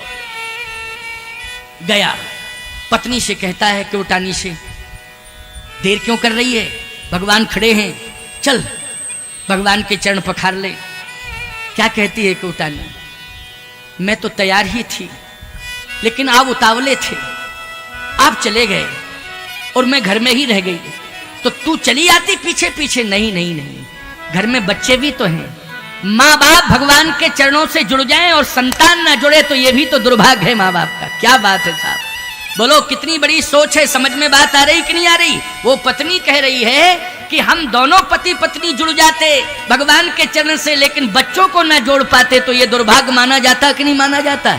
इसलिए मुझे बच्चों की चिंता लग रही थी। बच्चे गांव में चले गए थे, जब तक वो लौट के नहीं आ जाते तब तक मैं कैसे जाती, इसलिए इंतजार में बच्चों का कर रही थी कि जब बच्चे आ जाएंगे तो अपने साथ बच्चों को ले जाऊंगी और परिवार के सहित बच्चों के सहित भगवान के चरणों में समर्पित हो जाऊंगी। ये इस भाव को लेकर के मैंने विलंब किया है। बहुत सुंदर सोच है, यही सोच होनी चाहिए। बच्चों को संस्कार दो, भगवान से जोड़ो। आज केवटानी के मन में यही तो भाव आया कि मैं बच्चों के कारण नहीं जा पाई। किसके कारण? बच्चों के कारण। तो आज याद रखना, बच्चों को लेकर के दोनों आ रहे हैं, पति पत्नी केवट केवटानी दोनों अपने बच्चों को लेकर आ रहे हैं। अच्छा, जैसे ही बच्चों के सहित केवट केवटानी दोनों आए तो भगवान ने कहा अब विलंब मत करो, पूरा परिवार आ गया कि नहीं? हाँ, अच्छा ठीक, चरण पखार। केवट केवटानी बच्चे सभी मिलके भगवान के चरण पखार रहे हैं प्यारे। ये भाव, ये सुंदर विचार, सुंदर दृश्य, केवट केवटानी परिवार बच्चों के सहित भगवान के चरण पखार रहे हैं। आहा, मंत्री सुमंत्र रोता हुआ जा रहा है और एक परिवार मजदूर का है जो आज पूरा परिवार भगवान के चरण पखार रहा है। प्रसन्नता है, बोलो है प्रसन्नता कि नहीं? और प्रधानमंत्री रोता रोता जा रहा है कि भगवान ने मुझे भुला दिया, त्याग कर दिया, अब मैं क्या उत्तर दूंगा जाके अयोध्या में? सम्राट को क्या समझाऊंगा, कैसे चक्रवर्ती सम्राट को समझा पाऊंगा? लेकिन देखें, दृश्य देखें आप, वो माथा पटक रहा है, पछाड़ खा के गिर जाता है, फिर उठ जाता है, फिर चलने लगता है। लेकिन आज केवट का पूरा परिवार भगवान का चरण धोकर प्रसन्नता महसूस कर रहा है, आनंद ले रहा है। मजदूर के ऊपर कितनी बड़ी कृपा है, बोलो है कृपा कि नहीं है? जैसे ही परिवार के सहित बच्चों के सहित चरण पकड़ लिया, भगवान ने कहा अब पार करो। केवट कहता है प्रभु पार तो करना चाहिए मगर। लक्ष्मण जी ने कहा आ गया मगर, अभी लेकिन आया था मगर आ गया, अब पूछो ये मगर क्यों आया? भगवान ने कहा ये मगर क्यों लगा दिया? केवट कहता मगर इसलिए लगा दिया कि मैंने अपने परिवार के सहित, पत्नी बच्चों के सहित तो चरण पखारे, लेकिन प्रभु मैं गांव को ही अपना परिवार मानता हूं। जिस गांव में रहता हूं श्रृंगवेरपुर में, जिस श्रृंगवेरपुर में गांव में रहता हूं, उस गांव को भी अपना परिवार मानता हूं। मैं चाहता हूं कि केवल मैं, मेरी पत्नी, मेरे बच्चे ही आपके चरणों से जुड़े, आपका चरणोदक लें और आपके चरणोदक को लेकर के इसको पान करें, अपना उद्धार कल्याण करें। यही मेरी सोच नहीं है। जिस गांव में मैं रहता हूं, पूरे परिवार के सहित, पूरे गांव के सहित गांव को अपना परिवार मानकर पूरे संपूर्ण गांव को, पूरे गांव को आपके चरणों से जोड़ना चाहता हूं कि पूरा गांव आपके चरणों से जुड़ जाएगा तो पूरे गांव का उद्धार हो जाएगा। ये भावना मेरे मन में है। इसलिए मैं चाहता हूं कि पूरे ग्राम वासियों को लाऊं और आपके चरणों से जोड़ दूं। भगवान ने कहा सोच तो बहुत अच्छी है। लक्ष्मण जी ने कहा हमारी भी एक सोच है। क्या सोच है? हमारी ये सोच है कि पूरा गांव इकट्ठा करेगा ये, फिर पूरा गांव चरण धोएगा, फिर कुछ दिन के बाद, कुछ समय बाद कहेगा कि रिश्तेदार रह गए, मामा, फूफा, जीजा, तमाम संबंधी, तो उनको बुलाता रहेगा और चरण पखरवाता रहेगा। 14 साल आप यहीं खड़े रहो, चरण पखरवाते रहो और 14 साल बाद फिर अयोध्या वापस। इतना ही तो काम करना है आप। भगवान बोले नहीं नहीं नहीं, राक्षसों को मारना है। ऐसे कैसे? अभी गंगा पार करेंगे, राक्षसों को मारेंगे, अभी तो बहुत लंबी यात्रा है। लक्ष्मण जी बोले तो ऐसे यात्रा पूरी नहीं हो पाएगी, आपको कहना पड़ेगा संकोच छोड़कर। ये शर्त कर लो कि पूरे गांव के बाद तो नहीं रह जाएगा कोई, आप पूछ लो। भगवान ने कहा पूरे गांव को अगर ये श्रेय दे दिया जाए चरणोदक, चरण पखारने का, तो इसके बाद तो कोई समस्या। केवट बोला पूरा गांव अगर आपके चरणों से जुड़ गया तो मैं भी धन्य हो जाऊंगा, गांव भी धन्य हो जाएगा। अच्छा एक बात बताओ भाई, ये कथा व्यक्तिगत हो रही है, लेकिन व्यक्तिगत तो है पूरे परिवार के कल्याण के लिए ही नहीं, पूरे समाज के कल्याण के लिए। बोलो है कि नहीं? पूरे समाज के कल्याण के लिए। और यहां पर केवल एक गांव के नहीं, कई गांव के लोग बैठे हुए हैं। एक जिले के नहीं, 2-4 जिलों के लोग यहां बैठे हुए हैं। क्यों भाई, बैठे हैं कि नहीं बैठे? इसका मतलब क्या है? उद्देश्य क्या है? इसका उद्देश्य है कि राम कथा से संपूर्ण समाज का कल्याण हो। यह उद्देश्य है, संपूर्ण समाज का कल्याण हो। और यही पवित्र उद्देश्य प्यारे भगवान को प्रसन्न करता है। भगवान इसी पवित्र उद्देश्य से प्रसन्न होते हैं, केवल फूल चढ़ाने से नहीं, केवल मिष्ठान चढ़ाने से नहीं, मुद्राएं चढ़ाने से नहीं। भगवान होते हैं पवित्र भावना से प्रसन्न होते हैं। यदि पवित्र भाव तुम्हारा है तो भगवान प्रसन्न हो जाएंगे। निश्चित रूप से शर्मा परिवार का ये पवित्र भाव है कि पूरा समाज भगवान की कथा सुनकर के अपना कल्याण करे। सुरसरी सम सबकर हित होई, गंगा के समान कल्याण हो। तो आज केवट भी चाह रहा है कि पूरे गांव का कल्याण हो जाए, गांव जुड़ जाए। भगवान ने कहा बुला लो गांव वालों को। पूरे गांव को इकट्ठा किया केवट ने, अब पूरा गांव इकट्ठा हो गया। अब पूरे गांव के सहित भगवान के चरण केवट ने पखारे। फिर केवट जुड़ा है गांव के साथ और चरण पखार रहा, पूरा गांव चरण पखार रहा। सभी आनंद ले रहे हैं। और याद रखना, केवट को दुआएं दे रहे हैं। पूरे ग्रामवासी केवट को दुआ दे रहे हैं कि केवट अगर तूने प्रयास ना किया होता तो भगवान का दर्शन मुझे नहीं मिलता। तेरे प्रयास से आज भगवान का दर्शन मिल गया। भगवान कभी हमें नहीं मिलते, लेकिन तूने भगवान से जोड़ दिया। भगवान ने कहा क्यों भैया, आप पार कर दे, अब क्या दिक्कत है? अब तो पूरा गांव जो है चरणों तक ले चुका है, अब पार करने में क्या दिक्कत? केवट बोला पार तो करना चाहिए, परंतु। भगवान ने कहा लो अब परंतु आ गया। ये परंतु अब क्यों लग गया? अब कौन रह गया? तो केवट कहता है पुरखे और रह गए। पुरखे सावधान, पुरखे तो मर के चले गए भाई, अब पुरखे कैसे आएंगे? चरण पखाड़ने के लिए पुरखे आएंगे। लक्ष्मण जी ने कहा कि मुझे एक बात कहनी है। हाँ कहो कहो। क्या? मुझे ये पूछना है कि पुरखे तेरे तरे नहीं क्या? जब मरे तो तरे। केवट ने कहा ये क्या गारंटी? लक्ष्मण जी बोले गारंटी ये है कि जो गंगा के किनारे पैदा होता है, वो गंगा के किनारे रहता है और गंगा के किनारे मरता है, वो निश्चित तरता है। तरता है। क्यों भाई? आप लोगों में भी एक नियम होगा कि आप अपने पितरों की अस्थियों का विसर्जन करने के लिए कहां जाते हो? बोलो जल्दी। गंगा जी जाते हो ना, सौरों जाते हो। कहां जाते हो? सौरों पास में है क्या? हाँ सौरों पास में। हाँ गंगा के तट, वहां जाते होगे अस्थियां विसर्जन करने। किस भाव को लेके जाते हो पहले ये बताओ? ये भाव आपका रहता है कि गंगा में अगर ये अस्थियां पहुंच गई तो निश्चित रूप से उद्धार हो जाएगा, कल्याण हो जाएगा। तो आज लक्ष्मण जी ने कहा कि तुम्हारे पुरखे यहीं रहे, यहीं मरे, यहीं पर अस्थि विसर्जन हुआ, फिर भी नहीं तरे। तो केवट ने कहा एक याद दिलाना चाहता हूं, अन्यथा मत लेना। और वो ये स्मरण दिला रहा हूं कि आप के पुरखे राजा सगर के 60,000 पुत्र। बोलो भाई, राजा सगर के भागवत की कथा है, राजा सगर के कितने पुत्र थे? क्यों भाई समाधिया जी? 60,000। 60,000 पुत्र तरे नहीं थे। बोलो तरे थे? नहीं तरे थे। लेकिन कब तरे? जब महाराज भागीरथ आए, और भगीरथ ने जब गंगा जी को धरती पर उतारा प्रार्थना करके, तपस्या करके, और महाराज भगीरथ जब ले गए गंगा को, तब राजा सगर के पुत्र तर पाए। बोलो तरे कि नहीं तरे? तो प्रयास किसका था? भगीरथ का प्रयास था। इसका मतलब है कि गंगा थी, वो आपके पुरखों को नहीं तार पाई गंगा, आपके चरणों से गंगा निकली है, आपके पुरखों को गंगा नहीं तार पाई। कब तक? जब तक भगीरथ का प्रयास नहीं हुआ तब तक। ठीक इसी प्रकार से मेरा भागीरथी प्रयास है। केवट कहता है ये मेरा कौन सा प्रयास है?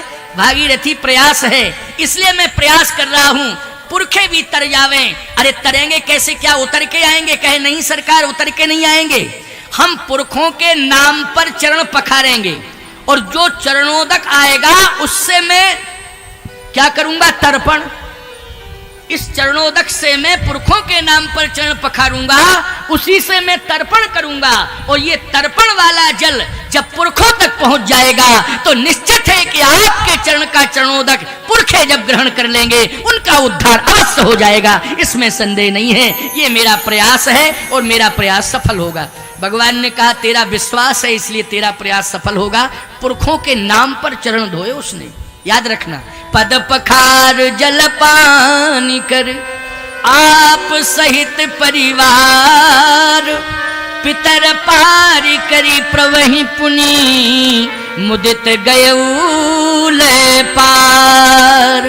पितर पारी करी प्रवहि पुनि मुदित गयऊ लय पार। पितर पारी कर, याद रखना। ये कथा का जो प्रसाद समाज को, परिवार को, पितरों को, सबको मिलेगा। इससे समाज, परिवार और पितर सभी प्रसन्न होंगे, सभी का कल्याण होगा। इसलिए कलिकाल में, घोर कलिकाल में राम से ज्यादा महत्वपूर्ण है राम की कथा। राम से ज्यादा महत्वपूर्ण है राम की कथा। इसलिए कथा सुलभ है। राम तो मिलेंगे, कथा के द्वारा ही मिलेंगे, वैसे नहीं मिल सकते हैं। लेकिन कथा तो सुलभ है कि नहीं? और सुलभ नहीं होती तो आपको मिल कैसे जाती कथा? इसलिए कथा ही माध्यम है। आज पितर पार कर प्रवहि पुनि मुदित गयऊ लय पार। भगवान को नाव में बिठाया, पूरा गांव केवट को दुआएं दे रहा है। कहा सरकार बैठो, आप, आपको अभी पार करता हूं। भगवान ने किशोरी जी से कहा बैठो नाव में। किशोरी जी बैठ गई, प्रभु राम बैठ गए, लक्ष्मण जी। अच्छा केवट से कहा जल्दी कर, अब विलंब नहीं। केवट ने हाथ में पतवार ली, और जैसे हाथ में पतवार ली केवट ने, और नाव आगे बढ़ी। नाव चलते चलते चलते चलते मझधार में पहुंच गई, और जैसे ही नाव मझधार में पहुंची,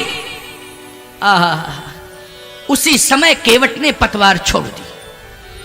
अब ध्यान से सुनना, मझधार में पतवार छोड़ी उसने। अब मझधार में नाव और पतवार छूट जाए तो ईमानदारी से बताओ, नाव के डूबने का खतरा है कि नहीं? नाव के डूबने का खतरा। अच्छा उसने पतवार छोड़ दी। लक्ष्मण जी ने कहा ये क्या कर रहा है? पतवार पकड़ पकड़ पकड़। केवट बोला हल्ला मत करो, बोलने की जरूरत नहीं। अरे पतवार तूने छोड़ दी तो बैठने वाले बोलेंगे नहीं तो क्या? भगवान ने कहा कि पतवार तो ले लो। तो केवट कहता है दोबारा गलती नहीं करूंगा, एक बार भूल हो गई, हो गई, भूल हो गई, भूल हो गई, क्षमा करो, क्षमा करो, क्षमा करो, अब दोबारा गलती नहीं करूंगा। और भगवान के चरणों में अपना माथा रख दिया। लक्ष्मण जी ने कहा भैया गड़बड़ हो रहा है, अब पूरा परिवार बैठा है नाव में, और बिना पतवार के नाव भंवर में फंस गई है, चक्कर काट रही है, और 50 चक्कर कंप्लीट हो चुके हैं, अब नाव डूबने वाली है। इसलिए इससे कहो पतवार पकड़े और नाव चलावे, और नहीं तो हम अपना धनुष बाण उठाते हैं। अपना धनुष बाण उठाते हैं तो अपने आप पतवार पकड़ेगा, और लक्ष्मण जी ने जैसे ही धनुष बाण उठाया तो पहले तो केवट भगवान के चरणों में अपना मस्तक रखे था, अब लक्ष्मण ने धनुष बाण उठाया तो केवट नाव में ही लेट गया, भगवान के चरणों में, नाव में लेट गया। राम जी ने कहा लक्ष्मण तुमने धनुष बाण उठाया तो पहले तो बैठा भी था, समझाते भी हम, अब तो ये लेट ही गया। तो भगवान राम ने कहा तुम क्यों लेटे हो? केवट बोला आपके भरोसे लेटा हूं, नाव कौन चलाएगा? तो केवट कहता हमें आप पर भरोसा है, राम जी हमारे, राम जी हमारे सब काम कर रहे हैं, हम राम के सहारे आराम कर रहे हैं। हम तो राम जी के सहारे हैं इसलिए आनंद ले रहे हैं, हमें विश्वास है कि राम जी हमारे सामने हैं, तो राम जी जब सामने हैं तो चिंता किस बात की? हम तो राम के सहारे आराम कर रहे हैं, हम तो राम जी के भरोसे हैं इसलिए आराम कर रहे हैं। नाव कौन चलाएगा? केवट ने कहा नाव, दुनिया की नाव राम जी चलाते हैं तो हमारी क्यों नहीं चलाएंगे? दुनिया की नाव राम जी चलाते हैं तो हमारी नाव भी राम जी चलाएंगे, हमें विश्वास है। यही तो मेरी मूर्खता थी कि दुनिया की नाव चलाने वाला प्रभु राम, और आज राम की नाव, राम को बिठाल के मैं नाव चलाऊं, इससे बड़ा दुर्भाग्य और क्या हो सकता है? लक्ष्मण जी ने कहा भैया आप दुनिया की नाव चलाते तो ये भी नाव चलाओ। भगवान ने कहा तुमने कभी चलाते देखा? लक्ष्मण जी बोले मैंने तो नहीं देखा। तो बोले जब देखा नहीं है तो तुम कैसे कह रहे हो मैं नाव कभी चलाते? सरजू के तट पर कितने बार हम तुम भ्रमण करने गए लेकिन कभी नाव चलाई, नाव में बैठे तो हैं लेकिन नाव चलाई नहीं है। तो भगवान ने कहा केवट तुम पतवार हाथ में पकड़ लो, मेरा भाई डर रहा है क्योंकि नाव चक्कर काट चुकी है। केवट बोला कितने चक्कर काट चुकी है नाव? लक्ष्मण बताओ कितने चक्कर काटे नाव ने? भंवर में फंसी है, चक्कर काट रही, कितने चक्कर काटे? लक्ष्मण जी बोले 50 थे पहले, अब 55 हो गए। 55? अच्छा अच्छा। हंसता हुआ कहता है केवट बस इतने ही में डर गए, और आपके छोटे भाई डरे तो बात बनती भी है, लेकिन आप डर रहे हो प्रभु, मुझे ऐसा लग रहा है 55 चक्कर में ही। भगवान राम ने कहा क्या तुम्हारा यही नियम है पार करने का कि बीच में चक्कर ही कटवाते हो तब पार करते हो? क्या ये सिस्टम है? अच्छा एक बात बताओ कितने चक्कर कटवाते हो? केवट बोला अभी 55 ही तो कटे हैं, अभी तो और कटे। अरे तो कितने? केवट ने कहा ये बताइए आप कितने चक्कर कटवाते हो हम जैसे जीवों को, ये बताओ।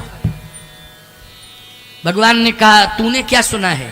केवट ने कहा मैंने ये सुना है कि मेरे जैसे जीवों को आप 84 लाख योनियों में चक्कर कटवाते हो। अच्छा सही बात है कि नहीं? आकर 4,84,000 योनि भ्रमति है जीव अविनाशी, आप मेरे जैसे जीवों को 84 लाख योनि में चक्कर कटवाते हो।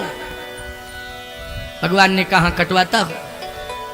तो आप जब मेरे जैसे जीवों को 84 लाख योनियों में चक्कर कटवाते हो, अगर 84 चक्कर मेरी नाव काट जाएगी तो इसमें तर्क क्या है आपका? इसमें कौन सा आपका तर्क है ये बताएं। आप 84 चक्कर ही बर्दाश्त नहीं कर पा रहे हो, हमारे जैसे जीव 84 लाख योनियों के चक्कर में पड़े रहते हैं, भटकते रहते हैं, आप भटकाते रहते हो, चक्कर कटवाते रहते हो। हम जीवों को कैसा लगता होगा, क्या बीतती होगी? भगवान ने कहा केवट आज तूने मुझे झकझोर दिया, अभी तक किसी ने मुझे झकझोरा नहीं, लेकिन तूने आज मुझे झकझोर दिया। केवट आज मैं प्रतिज्ञा कर रहा हूं। भगवान ने गंगा जल हाथ में लिया और गंगा जल हाथ में लेकर भगवान ने कहा आज मैं प्रतिज्ञा करता हूं कि केवट तेरे जैसी निर्मल भक्ति जो भी समाज में करेगा उसे मैं 84 लाख योनियों के बंधन से मुक्त करता हूं, मुक्त करता हूं, मुक्त करता हूं। जो तेरे जैसी निर्मल भक्ति करेगा, निष्कपट भक्ति, याद रखना भक्ति तो करो लेकिन कपट नहीं होना चाहिए। भक्ति तो कर रहे हो ऐसी बात नहीं, लेकिन कपट बना रहता है तो फायदा क्या है भक्ति करने से? बोलो भाई, निष्कपट भक्ति होनी चाहिए। केवट की जो भक्ति है वो निष्कपट भक्ति है, उसमें कोई कपट नहीं है, क्योंकि निर्मल मन जन, निर्मल मन जन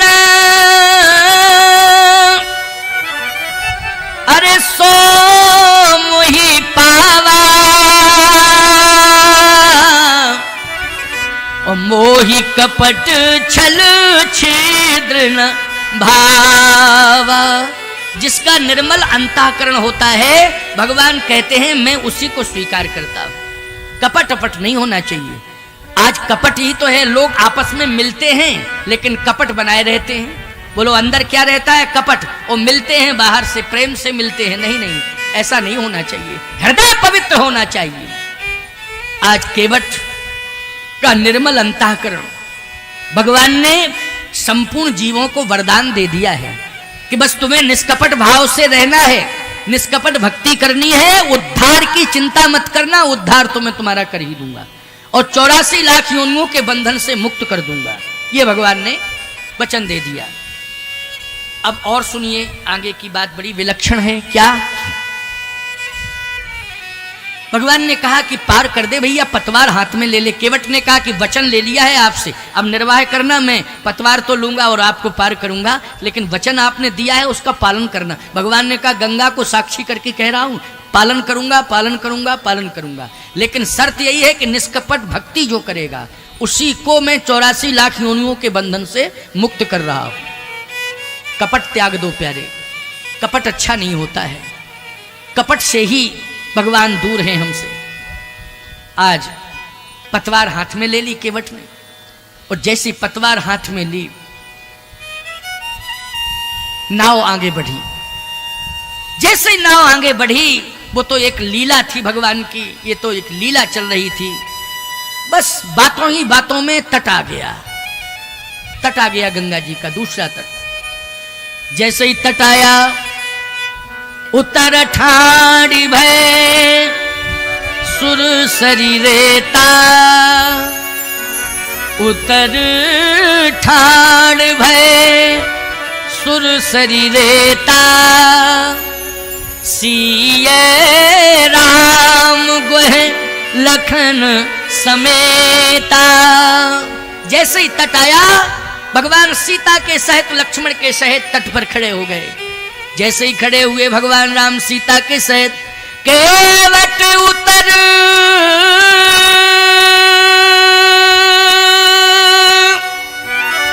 दंडवत कीन्हा, प्रभु सकुचे यही कछु नहीं दीना। भगवान संकोच में पड़ गए, इसे मैंने कुछ दिया नहीं। जब केवट ने दंडवत किया तो भगवान संकोच में पड़े, इसे कुछ दिया नहीं। लेकिन एक भाव है इसमें, क्या कि जब शर्त पहले हो गई थी, पद कमल धोए चढ़ाए नाव न नाथ उतराई चहो। जब केवट कह चुका है कि केवल चरण का चरणोदक चाहिए, बस आप चरणोदक दे दीजिए, मुझे कुछ भी नहीं चाहिए आपसे और मैं आपको पार कर दूंगा। तो जब चरणोदक भगवान ने दे दिया है केवट को, तो फिर संकोच किस बात का आया भगवान को? प्रभु सकुचे यही कछु नहीं दीना।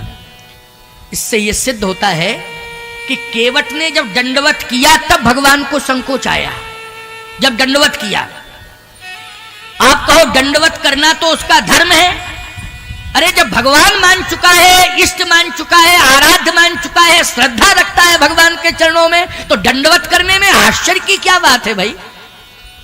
अगर आप सम्मान करते हो, मुझे श्रद्धेय मानते हो, पूज मानते हो, और आप दंडवत कर रहे हो मुझे, तो इसमें आश्चर्य करने की कोई आवश्यकता नहीं है। तो जब भगवान को भगवान मान रहा है, भगवान का सम्मान कर रहा है, तो दंडवत कर रहा है, इसमें लेने देने की बात कहां से आ गई? भगवान से कहा गया कि आप संकोच क्यों कर रहे? भगवान ने कहा इसलिए संकोच कर रहा हूं क्योंकि केवट ने तत्काल उतरते ही दंडवत किया। अरे जब मैं जाने लगता तो प्रणाम करता, आशीर्वाद में देता, लेकिन जैसे ही मैं नाव से उतरा और इसने दंडवत किया तुरंत, इसलिए मुझे संकोच आया। देखो भाई, अगर हमारा आपका आदान प्रदान सम्मान का सामान्य है तो कोई आश्चर्य नहीं होगा। आप कहेंगे महाराज जी प्रणाम, हम कहेंगे खुश रहो, आशीर्वाद, कोई दिक्कत नहीं। और यदि कहीं हमने आपसे कुछ ले लिया कि भाई हमें 1-2 लाख रुपया उधार दे दो, फिर हम आपके वापस कर दें, उदाहरण दे रहा हूं मैं, उधार दे दो मैं वापस कर दूंगा, और आपने कहा ठीक है स्वामी जी समय से वापस कर देना, आपने 1-2 लाख रुपया मुझे दे दिया। अब इत्तेफाक से हम कहीं से लौट के आए और आपने मुझे देख लिया और आपने कहा महाराज जी प्रणाम, हम कहेंगे बस 3 दिन बाद तुम्हारा हिसाब कर देंगे, चिंता मत करो। बोलो भाई, हिसाब किताब लेन देन से जुड़ गया कि नहीं जुड़ गया? जुड़ गया कि नहीं? क्योंकि लेन देन वाली बात आ गई ना। तो भगवान समझ गए कि इसने तत्काल प्रणाम क्यों किया, क्योंकि इसके मन में लेने वाला भाव आ गया है। ये चाहता है कुछ, लेकिन मेरे पास देने के लिए कुछ है नहीं। सत्य तो यह है कि वो कुछ चाहता ही नहीं था भगवान से, लेकिन भगवान लीला कर रहे हैं। भगवान नहीं जानते कि ये क्या चाहता है। भगवान से ज्यादा कोई नहीं जानता है। क्यों? तुम्हारे मन की बात को भगवान जानता है। बोलो, जानता है कि नहीं जानता? तो क्या भगवान केवट के मन की बात को नहीं जानते हैं? भगवान को ये पता नहीं है कि ये लेना चाहता है कि नहीं चाहता है? तो फिर भगवान संकोच में क्यों आ गए? इसका मतलब है कि भगवान अपने भगवदीय गुणों को छिपा रहे हैं क्या? प्यारे, ऐसा नहीं है। बात यह है, भगवान संपूर्ण समाज को शिक्षा दे रहे हैं। क्या शिक्षा दे रहे हैं? कि इस प्रसंग के माध्यम से नारी समाज को प्रेरणा मिल जाए कि पति यदि परिस्थितियों में फंस गया है, यदि उसके सामने कोई समस्या आ गई है, तो उस पत्नी साथ में है, यदि वो समाधान करने के लायक है तो उसे उस समय समाधान करना चाहिए, यदि लायक है तो क्या सीता जी के पास समाधान है? हाँ, समाधान है। क्या? देखो भाई, भगवान राम तपस्वी भेष में चले, भगवान राम कुछ भी लेकर नहीं चले, लेकिन सीता जी के साथ स्वर्ण आभूषण है कि नहीं? बोलो, है स्वर्ण आभूषण? अगर स्वर्ण आभूषण न होते सीता जी के पास तो राम राम हाँ राम पुकारी, हमें देख दीने पट डारी। तो सुग्रीव के यहां जो पट डाला था, उस पट में सीता जी के स्वर्ण आभूषण थे। समझ में आई बात कि नहीं? सीता जी के स्वर्ण आभूषण थे और सुग्रीव के पास वही स्वर्ण आभूषण डाल दिए। सुग्रीव ने भगवान राम को वही सीता जी के स्वर्ण आभूषण दिए। तब तो भगवान राम ने कहा, पहचानो पहचानो लक्ष्मण, ये सीता जी के आभूषण हैं क्या? तो लक्ष्मण जी ने कहा कि मैंने तो माँ का दर्शन किया है, मैंने आभूषण नहीं देखे हैं। मैंने तो केवल चरण का दर्शन किया है, मैंने मात्र चरण का दर्शन किया है। इसलिए सरकार, चरणों के आभूषणों की बात तो मैं कह सकता हूँ, लेकिन मैंने कभी मुखारविंद नहीं देखा है, इसलिए मैं सिर के आभूषणों की चर्चा नहीं कर सकता हूँ, ना मैं पहचान बता सकता हूँ। सीधी सी बात यह है कि जो स्वर्ण आभूषण थे वो सीता जी के पास हैं, साथ में आए हैं। अब कल्पना करिए, यदि आपके पास धन का अभाव है और कोई समस्या आपके पास आ गई है, तो समाधान पत्नी के स्वर्ण आभूषण करते हैं कि नहीं करते हैं? बोलो, करते हैं। लेकिन इस बात पर विचार करना होगा कि कंडीशन क्या है, किस परिस्थिति में ये स्वर्ण आभूषण ले रहे हैं। अगर कहीं कुल की मर्यादा दांव पे लग गई है, कहीं फसल में घाटा लग गया है, खाद बीज का पेमेंट करना है, किसान हैं, इनके पास नोटिस आ गया है, नहीं दे पा रहे हैं, कोई गुंजाइश नहीं है, तो पत्नी को परिस्थिति समझना चाहिए और कहना चाहिए, उदास होने की जरूरत नहीं है। ये जो मेरे पास स्वर्ण आभूषण है, ये आपकी समस्या के समाधान के लिए है, ये ले जाओ और समस्या का समाधान कर लो, उदास होने की आवश्यकता नहीं है। लेकिन अगर ये जुआ खेलने के लिए मांगे तो बिल्कुल मत देना। ध्यान रखना इस बात का। यदि ये जुआ खेलने के लिए, शराब पीने के लिए मांगे तो बिल्कुल मत देना, ये मेरी आज्ञा है तुम्हारे लिए। इसमें तुम्हारा धर्म बिल्कुल नहीं बिगड़ेगा। माताओं, ये शास्त्र कह रहा, संत की वाणी है ये। लेकिन यदि कोई कुल खानदान की मर्यादा दांव पे लग गई है, कहीं कोई ऐसा घाटा फसल से संबंधित हो गया है और इनकी प्रतिष्ठा, तुम्हारे कुल की प्रतिष्ठा दांव पे लगी है, तो ये तो आभूषण है, फिर बन जाएंगे, लेकिन प्रतिष्ठा चली जाएगी तो फिर लौटने वाली नहीं है। इसलिए सीता जी ने इसी प्रतिष्ठा का ध्यान रखा है। भगवान राम संकोच में हुए तो सीता जी समझ गई, भगवान प्रेरणा दे रहे हैं सीता के माध्यम से कि नारी समाज को ये प्रेरणा मिल जाए। इसलिए सिए पिए ही की, सिए पिए ही की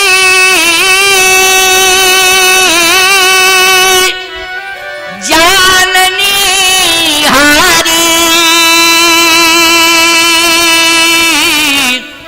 और मणि मुदरी मन मुदित उतारी।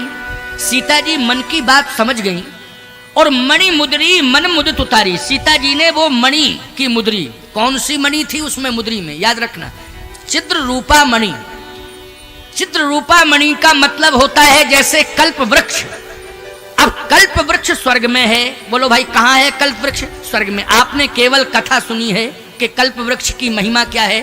कल्प वृक्ष के नीचे आप जाएं और जो भी कल्प वृक्ष से आप मांगे कल्प वृक्ष आपको वो देता है, मनोकामना पूरी करता है, लेकिन है वो स्वर्ग में। अब मरो जाओ स्वर्ग तब मिले कल्प वृक्ष। क्यों भाई? भाई मरना पड़ेगा तभी तो स्वर्ग मिलेगा, जिंदा में कहां से मिल जाएगा? तो अच्छा बोलो, ऐसा कल्प वृक्ष किस काम का कि मरना पड़े? क्यों भाई? जैसे मान लीजिए कोई किसी को ये कहा जाए कि तुम्हें राष्ट्रपति बनाया जाएगा, तुम राष्ट्रपति बनोगे, लेकिन शर्त है क्या? राष्ट्रपति बनते ही तुम्हें फांसी मिलेगी। ईमानदारी से बताओ, तुम कहोगे बाहर में जाए, ऐसा पद हमको नहीं चाहिए कि पद पे बैठे हो तुरंत ही मरे? क्यों भाई? ऐसा पद किस काम का?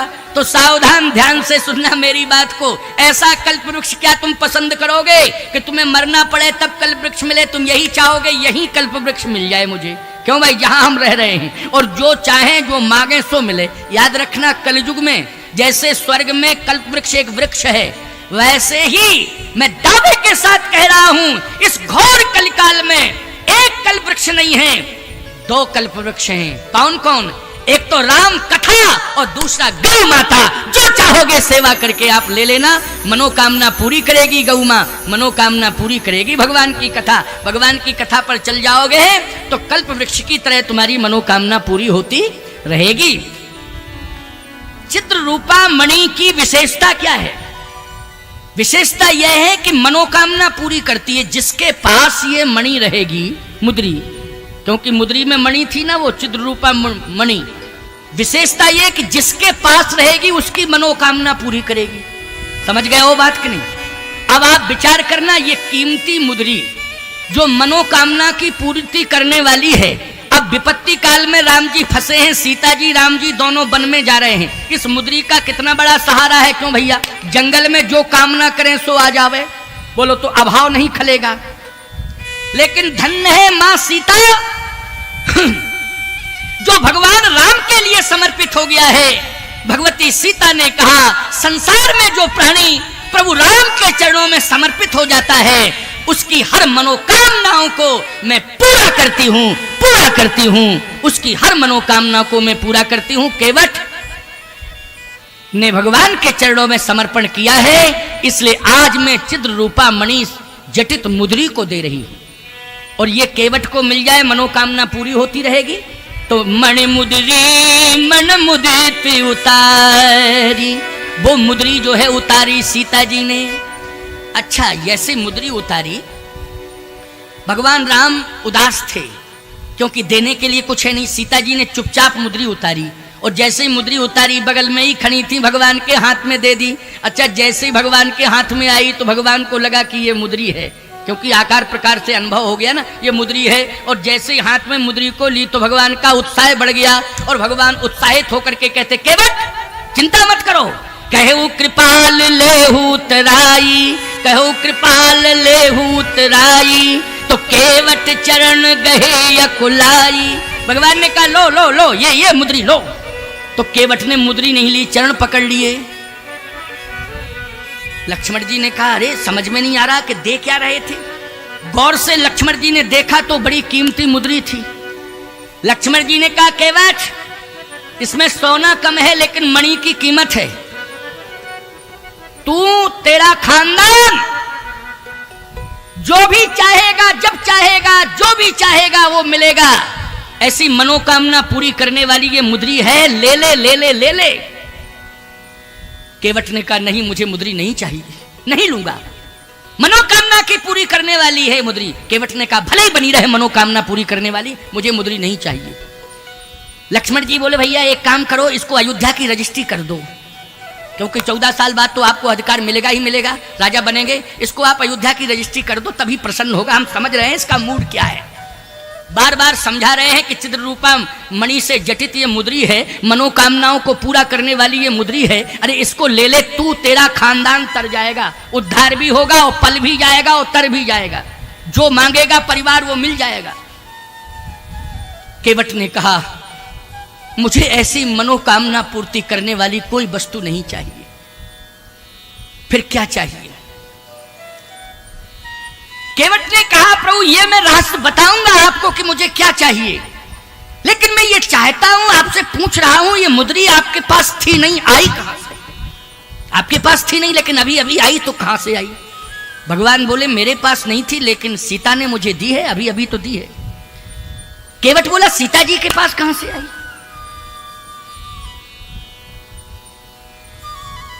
लक्ष्मण जी ने कहा तुम्हें इससे क्या मतलब? कहां से आई? तुमको मुद्री से मतलब है कि सिजरा पूछ रहे हो? कहां से आई, किसने दी, कहां से आई, फिर कहां मिली? तुमको लेने से मतलब है कि सिजरा पूछने से मतलब है? केवट ने कहा बीच में मत बोलो, यह मामला बड़ा गंभीर है, बीच में मत बोलो।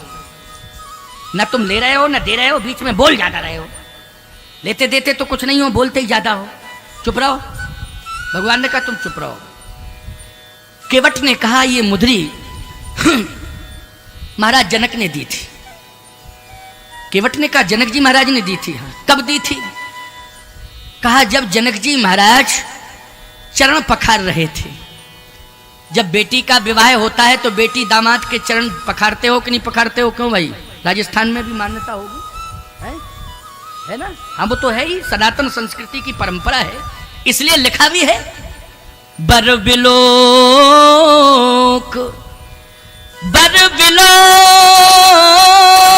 दंपति अनुरागे पाए पुनीत पखारन लागे। बर बिलोक दंपति अनुरागे पाए पुनीत पखारन लागे। महाराज श्री जनक ने, महारानी सुनैना ने, दोनों ने दामाद के और बेटी के चरण पखारे थे। दामाद को महाराज श्री जनक ने एक बहुत सुंदर सोने का मणि जटित हार पहनाया था, बहुत ही महत्वपूर्ण, जिसमें मणियां जड़ी हुई थी। सबसे कीमती वो स्वर्ण आभूषण था मिथिला का। महाराज श्री जनक जिसको प्राणों से भी ज्यादा प्यार करते थे, ऐसा वो मणि जटित स्वर्ण आभूषण वो श्री राम को पहनाया है। दामाद को अपने से भी ज्यादा प्यार दिया, अपने प्राण से भी ज्यादा प्यार दिया। और बेटी को ये चित्र रूपा मणि से जटित मुद्री पहनाई कि बेटी जब तू जो इच्छा करेगी बाप के पास सूचना पहुंचाने की जरूरत नहीं पड़ेगी, मायके से कभी कोई वस्तु मांगने की आवश्यकता नहीं पड़ेगी, जब तू जो चाहेगी तुझे वहीं पर प्राप्त हो जाएगा। क्या बात है साहब, देखो ये संस्कार देके भेजना चाहिए ना बेटी को, हैं कि मायके से कभी इच्छा ना की जाए। क्या मतलब निकला यदि मायके की तरफ आपने गुहार लगा दी, मायके वालों से कह दिया कि मुझे ये चाहिए वे चाहिए? नहीं नहीं नहीं नहीं। जीवन में वो संस्कार लेकर के जाओ कि तुम्हारी हर मनोकामना की पूर्ति जहां तुम हो वहीं हो जाए, वहीं पर हो जाए। किसके माध्यम से होगी? माताओं, वो होगी पातिव्रत धर्म के बल पर। यदि पातिव्रत धर्म होगा तो पतिव्रता नारी जब जो चाहेगी, बोलो ईमानदारी से, वहीं उसे प्राप्त हो जाएगा कि नहीं हो जाएगा? पातिव्रत धर्म अनुबंधन में हो जाएगा और धर्म तुम्हारी हर इच्छा की पूर्ति करेगा। अच्छा बोलो, धर्म यदि हर इच्छा की पूर्ति करता है तो ईमानदारी से बताओ उस नारी का सर्वोच्च सम्मान है कि नहीं? क्योंकि पूर्ति कौन कर रहा है? धर्म कर रहा है। धर्म धर्म तुम्हारे साथ सदा हो। कोई इच्छा नहीं करनी होगी कभी मिथिला से कि मुझे ये मिल जाए। ये चिद्र रूपा मणि तुम्हारी हर मनोकामनाओं को पूरा करेगी। बेटी आज ये मुद्री तुझे दे रहा। बस जनक जी महाराज ने पैर पखाड़ते पखाड़ते सीता जी को वो मुद्री दे दी। आज वही मुद्री सीता जी ने केवट के लिए प्रभु राम के हाथों में दी कि केवट को दे दो। तो केवट कहता है कि इसका मतलब है एक पिता ने अपने बेटी और दामाद के चरण पखारे तब ये मुद्री दी थी। क्यों भाई, दी थी कि नहीं दी थी? हाँ, ये मैं मानता हूं कि वो राजा हैं, मैं मानता हूं कि उन्होंने सोने का पात्र कोपर उसमें चरण धोए होंगे। राजा है ना, मैं गरीब हूं, मजदूर हूं, मेरे पास सोने चांदी के धातु के बर्तन नहीं है, काठ का कठौता है, लेकिन चरण तो मैंने भी धोए हैं। बोलो धोए कि नहीं धोए? और याद रखना, इस समय श्री जानकी जी की आयु 18 वर्ष की है, मात्र 18 वर्ष की है। केवट कहता है जब मैं देखता हूं जानकी की ओर तो निश्चित रूप से वात्सल्य उमड़ जाता है। बोलो 18 साल की कन्या को आप देखेंगे, बेटी को देखेंगे कोई सयाना आदमी देखे तो बोलो वात्सल्य उमड़ जाएगा कि नहीं उमड़ जाएगा, बोलो भाई, हैं? मैंने जब देखा और कोमल कोमल चरण पखारे तो वात्सल्य उमड़ गया। इसका मतलब यह है कि वो एक बाप राजा है, सोने और चांदी के बर्तन में चरण धो रहा है, राजा होने के नाते वो मुद्री दे रहा है, लेकिन मैं अभागा मजदूर हूं, लेकिन गिरा हुआ इंसान नहीं हूं। मजदूरी करता हूं, मजदूरी करके पेट पालता हूं, लेकिन गिरा हुआ इंसान नहीं हूं। कि एक बाप बेटी के चरण पखारता है, दामाद के चरण पखारता है, तो पखड़ाई में मुद्री को देता है, और मैं घाट पर मजदूर हूं, चरण पखारूं और मजदूरी में उस आभूषण को ले लूं, ऐसा मैं कभी नहीं कर सकता हूं। बहन बेटियों के आभूषण लेकर के मुझे ऐसी उतराई नहीं चाहिए। मैं नैतिक मूल्यों की रक्षा करूंगा और मैं बहन बेटी के प्रति समर्पित रहूंगा। क्या सुंदर सोच है, बोलो सुंदर सोच है कि नहीं। आज किशोरी जी की आंखों में आंसू आ गए, भगवान श्री राम की आंखों में भी आंसू आ गए इस भाव को सुन करके। और केवट और क्या कह रहा है सुनो, हे प्रभु मुझे उतराई नहीं चाहिए, आप उदास मत हो, और ये मुद्री जिसकी है उसी के पास रहनी चाहिए।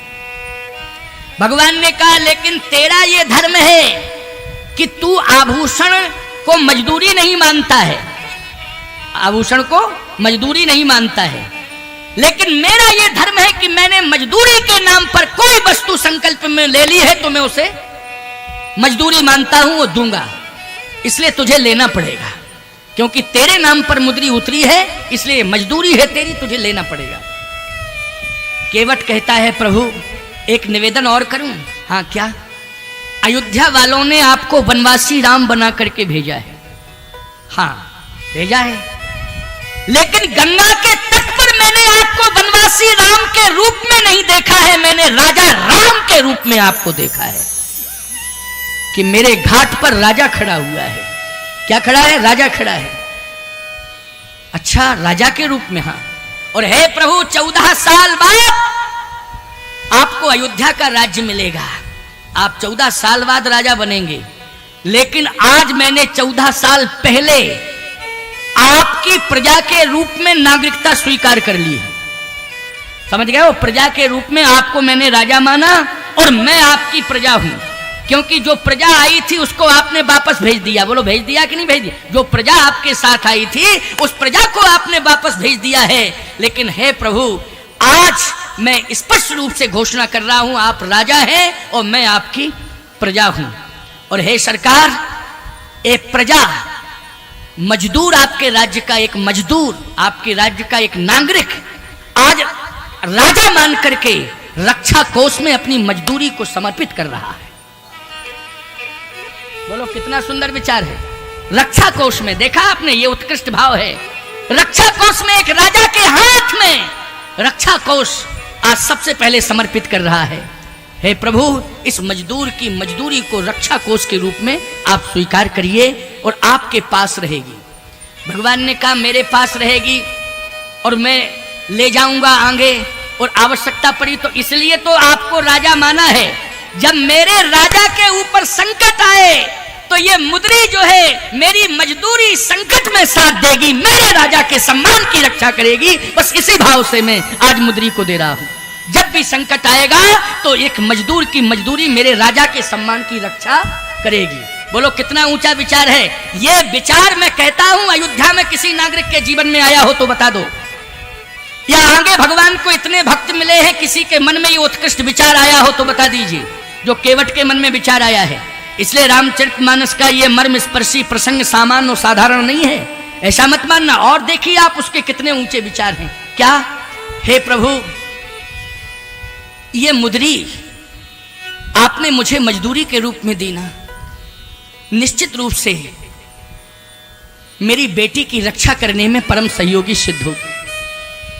और वास्तव में यह सत्य है कि भगवान श्री राम ने जो मुद्री ली थी फिर सीता जी को वापस नहीं दी, सीता जी को वापस नहीं दी मुद्री, लेकिन वही मुद्री भगवान राम के पास रही। जब सीता जी का हरण हुआ तो हनुमान जी ने वही मुद्री हनुमान जी को दी है कि जाओ सीता को दे देना, ये सीता के प्राणों की रक्षा करेगी, जाओ हनुमान इस मुद्री को ले जाओ। तो हनुमान जी महाराज उसी मुद्री को लेकर के गए। कपिकर हृदय विचार दीन मुद्रिका डारत, जन अशोक अंगार लीन हरस उठकर गए। चकित चितव मुद्री पहचानी, हरस विषाद हृदय अकुलानी। बोलो वही मुद्री गई थी न लंका में, अलग से मुद्री नहीं आई थी प्यारे, वही मुद्री गई थी। और सीता जी के साथ वो मुद्री रही, और सीता जी की प्राणों की रक्षा उस मुद्री ने की है। अगर वो मुद्री केवट ले लेता और देता नहीं तो ईमानदारी से बताओ क्या सीता जी के ऊपर बीतती, आप कल्पना करो। बोलो तो सबसे ज्यादा प्रभु राम और सीता के प्रति चिंतनशील अगर कोई है और समर्पित है तो वो केवट है। बोलो है केवट कि नहीं? अर्थ निकल के आ गया कि नहीं आ गया? बोलो भाई, विचार करना पड़ेगा आपको। और सुनिए केवट कहता क्या है। केवट कहता है बहुत काल हम कीन मजूरी, आज दीन विधि बन भरपूरी,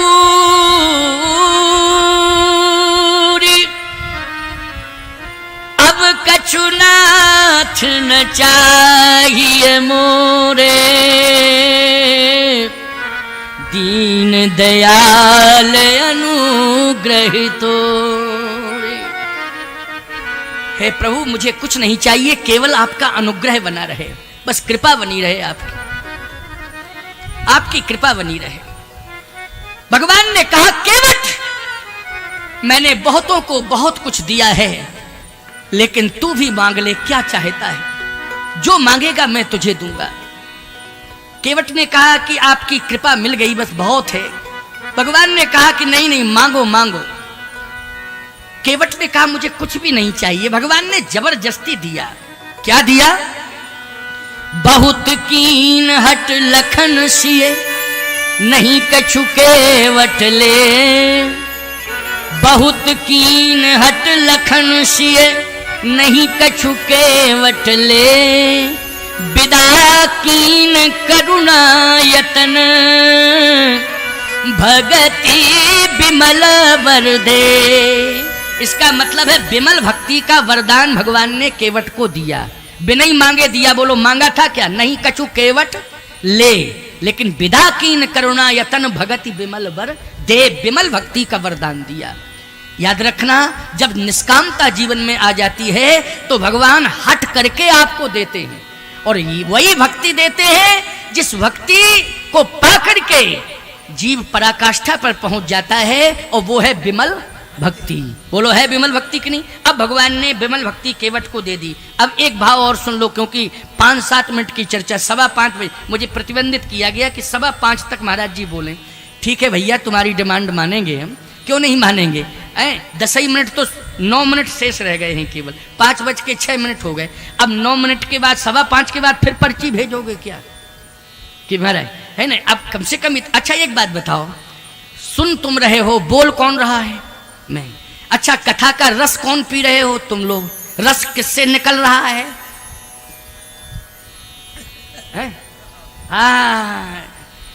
है ना? तो ऐसा मत करना कि गन्ने वाले ने एक बार गन्ना डाला तो रस निकला, फिर दोहरा करके, फिर तहरा करके, उसमें कुछ बचने ही नहीं दिया है। लेकिन आपके प्रेम का मैं स्वागत करता हूं। आइए 8 मिनट की चर्चा 5:15 बजे विश्रामित कर दूंगा मंच को, क्योंकि आपका प्रेम बुलवा रहा है, मैं नहीं बोल रहा हूं। कौन बुलवा रहा है? आपका प्रेम। मैं प्रेम के बश में हूं। भगवान भी आज केवट प्रसंग आपने श्रवण किया ना, इसमें क्या समझ में आया आपको? प्रेम की बात आई ना, प्रेम के वशीभूत भगवान हैं। इसलिए केवट ने सुन केवट के बैन, प्रेम लपेटे अटपटे, वैसे करुणा एन चितय जानकी लखन तन।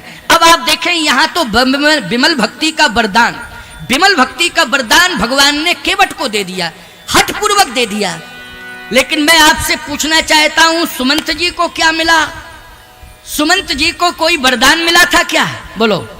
भगवान ने सुमंत जी यहाँ हठ पूर्वक जबरदस्ती विमल भक्ति का वरदान दिया, और प्रधानमंत्री को जबरदस्ती वापस कर दिया। क्यों? यहीं से कथा प्रारंभ हुई थी ना, प्रधानमंत्री को जबरदस्ती। अब प्रधानमंत्री अयोध्या पहुंच गया, इधर राम जी गंगा पार हो गए, इधर प्रधानमंत्री। अब ये बात सुन लो जरा प्रधानमंत्री जी की, अयोध्या पहुंच गए।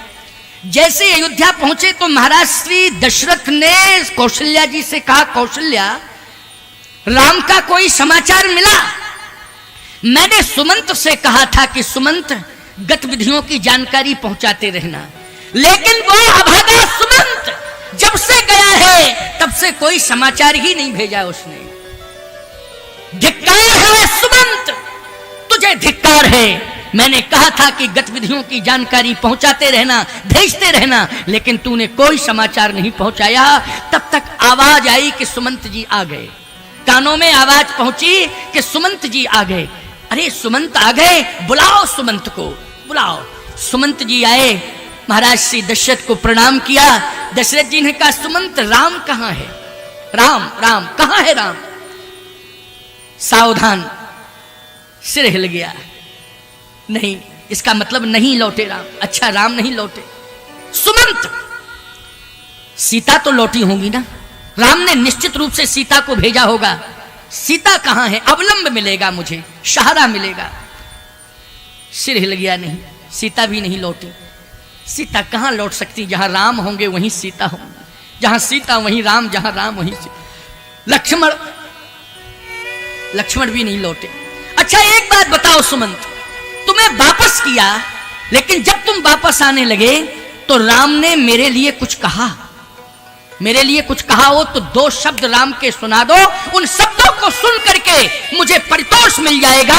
इसलिए सुमंत सही बताओ, राम ने क्या कहा? सुमंत जी ने कहा, महाराज प्रणाम पहुंचाया है, और ये कहा था कि मंत्रीवर, मैं नित्य सुबह सुबह प्रातःकाल ब्रह्म मुहूर्त में अपने माता पिता को प्रणाम करता था, लेकिन 14 वर्ष तक प्रणाम नहीं कर पाऊंगा। मेरी तरफ से आप मेरे माता पिता को प्रणाम करना। मंत्री सुमंत, आपसे यही आशा अपेक्षा करता हूं। ये शब्द जरूर कहना कि राम की अपनी तरफ से प्रणाम करना, लेकिन राम की तरफ से भी प्रणाम करना। अच्छा, आदर्शवादी पुत्र है मेरा, देखो कितनी चिंता कर रहा है, कितना आदर्शवादी है कि मैं नित्य प्रणाम करता था, 14 वर्ष तक प्रणाम नहीं कर पाऊंगा। इसलिए सुमंत से कहा है कि प्रणाम, नित्य का प्रणाम राम की तरफ से करना, मेरी तरफ से करना। ठीक है सुमंत। अच्छा, सीता ने कुछ कहा? हाँ महाराज, उन्होंने भी मर्यादा में प्रणाम पहुंचाया है। अच्छा, लक्ष्मण ने? गोस्वामी जी कहते हैं, सुमंत जी बोल पड़े, बचन कहऊ कछु, बचन कहऊ कछु,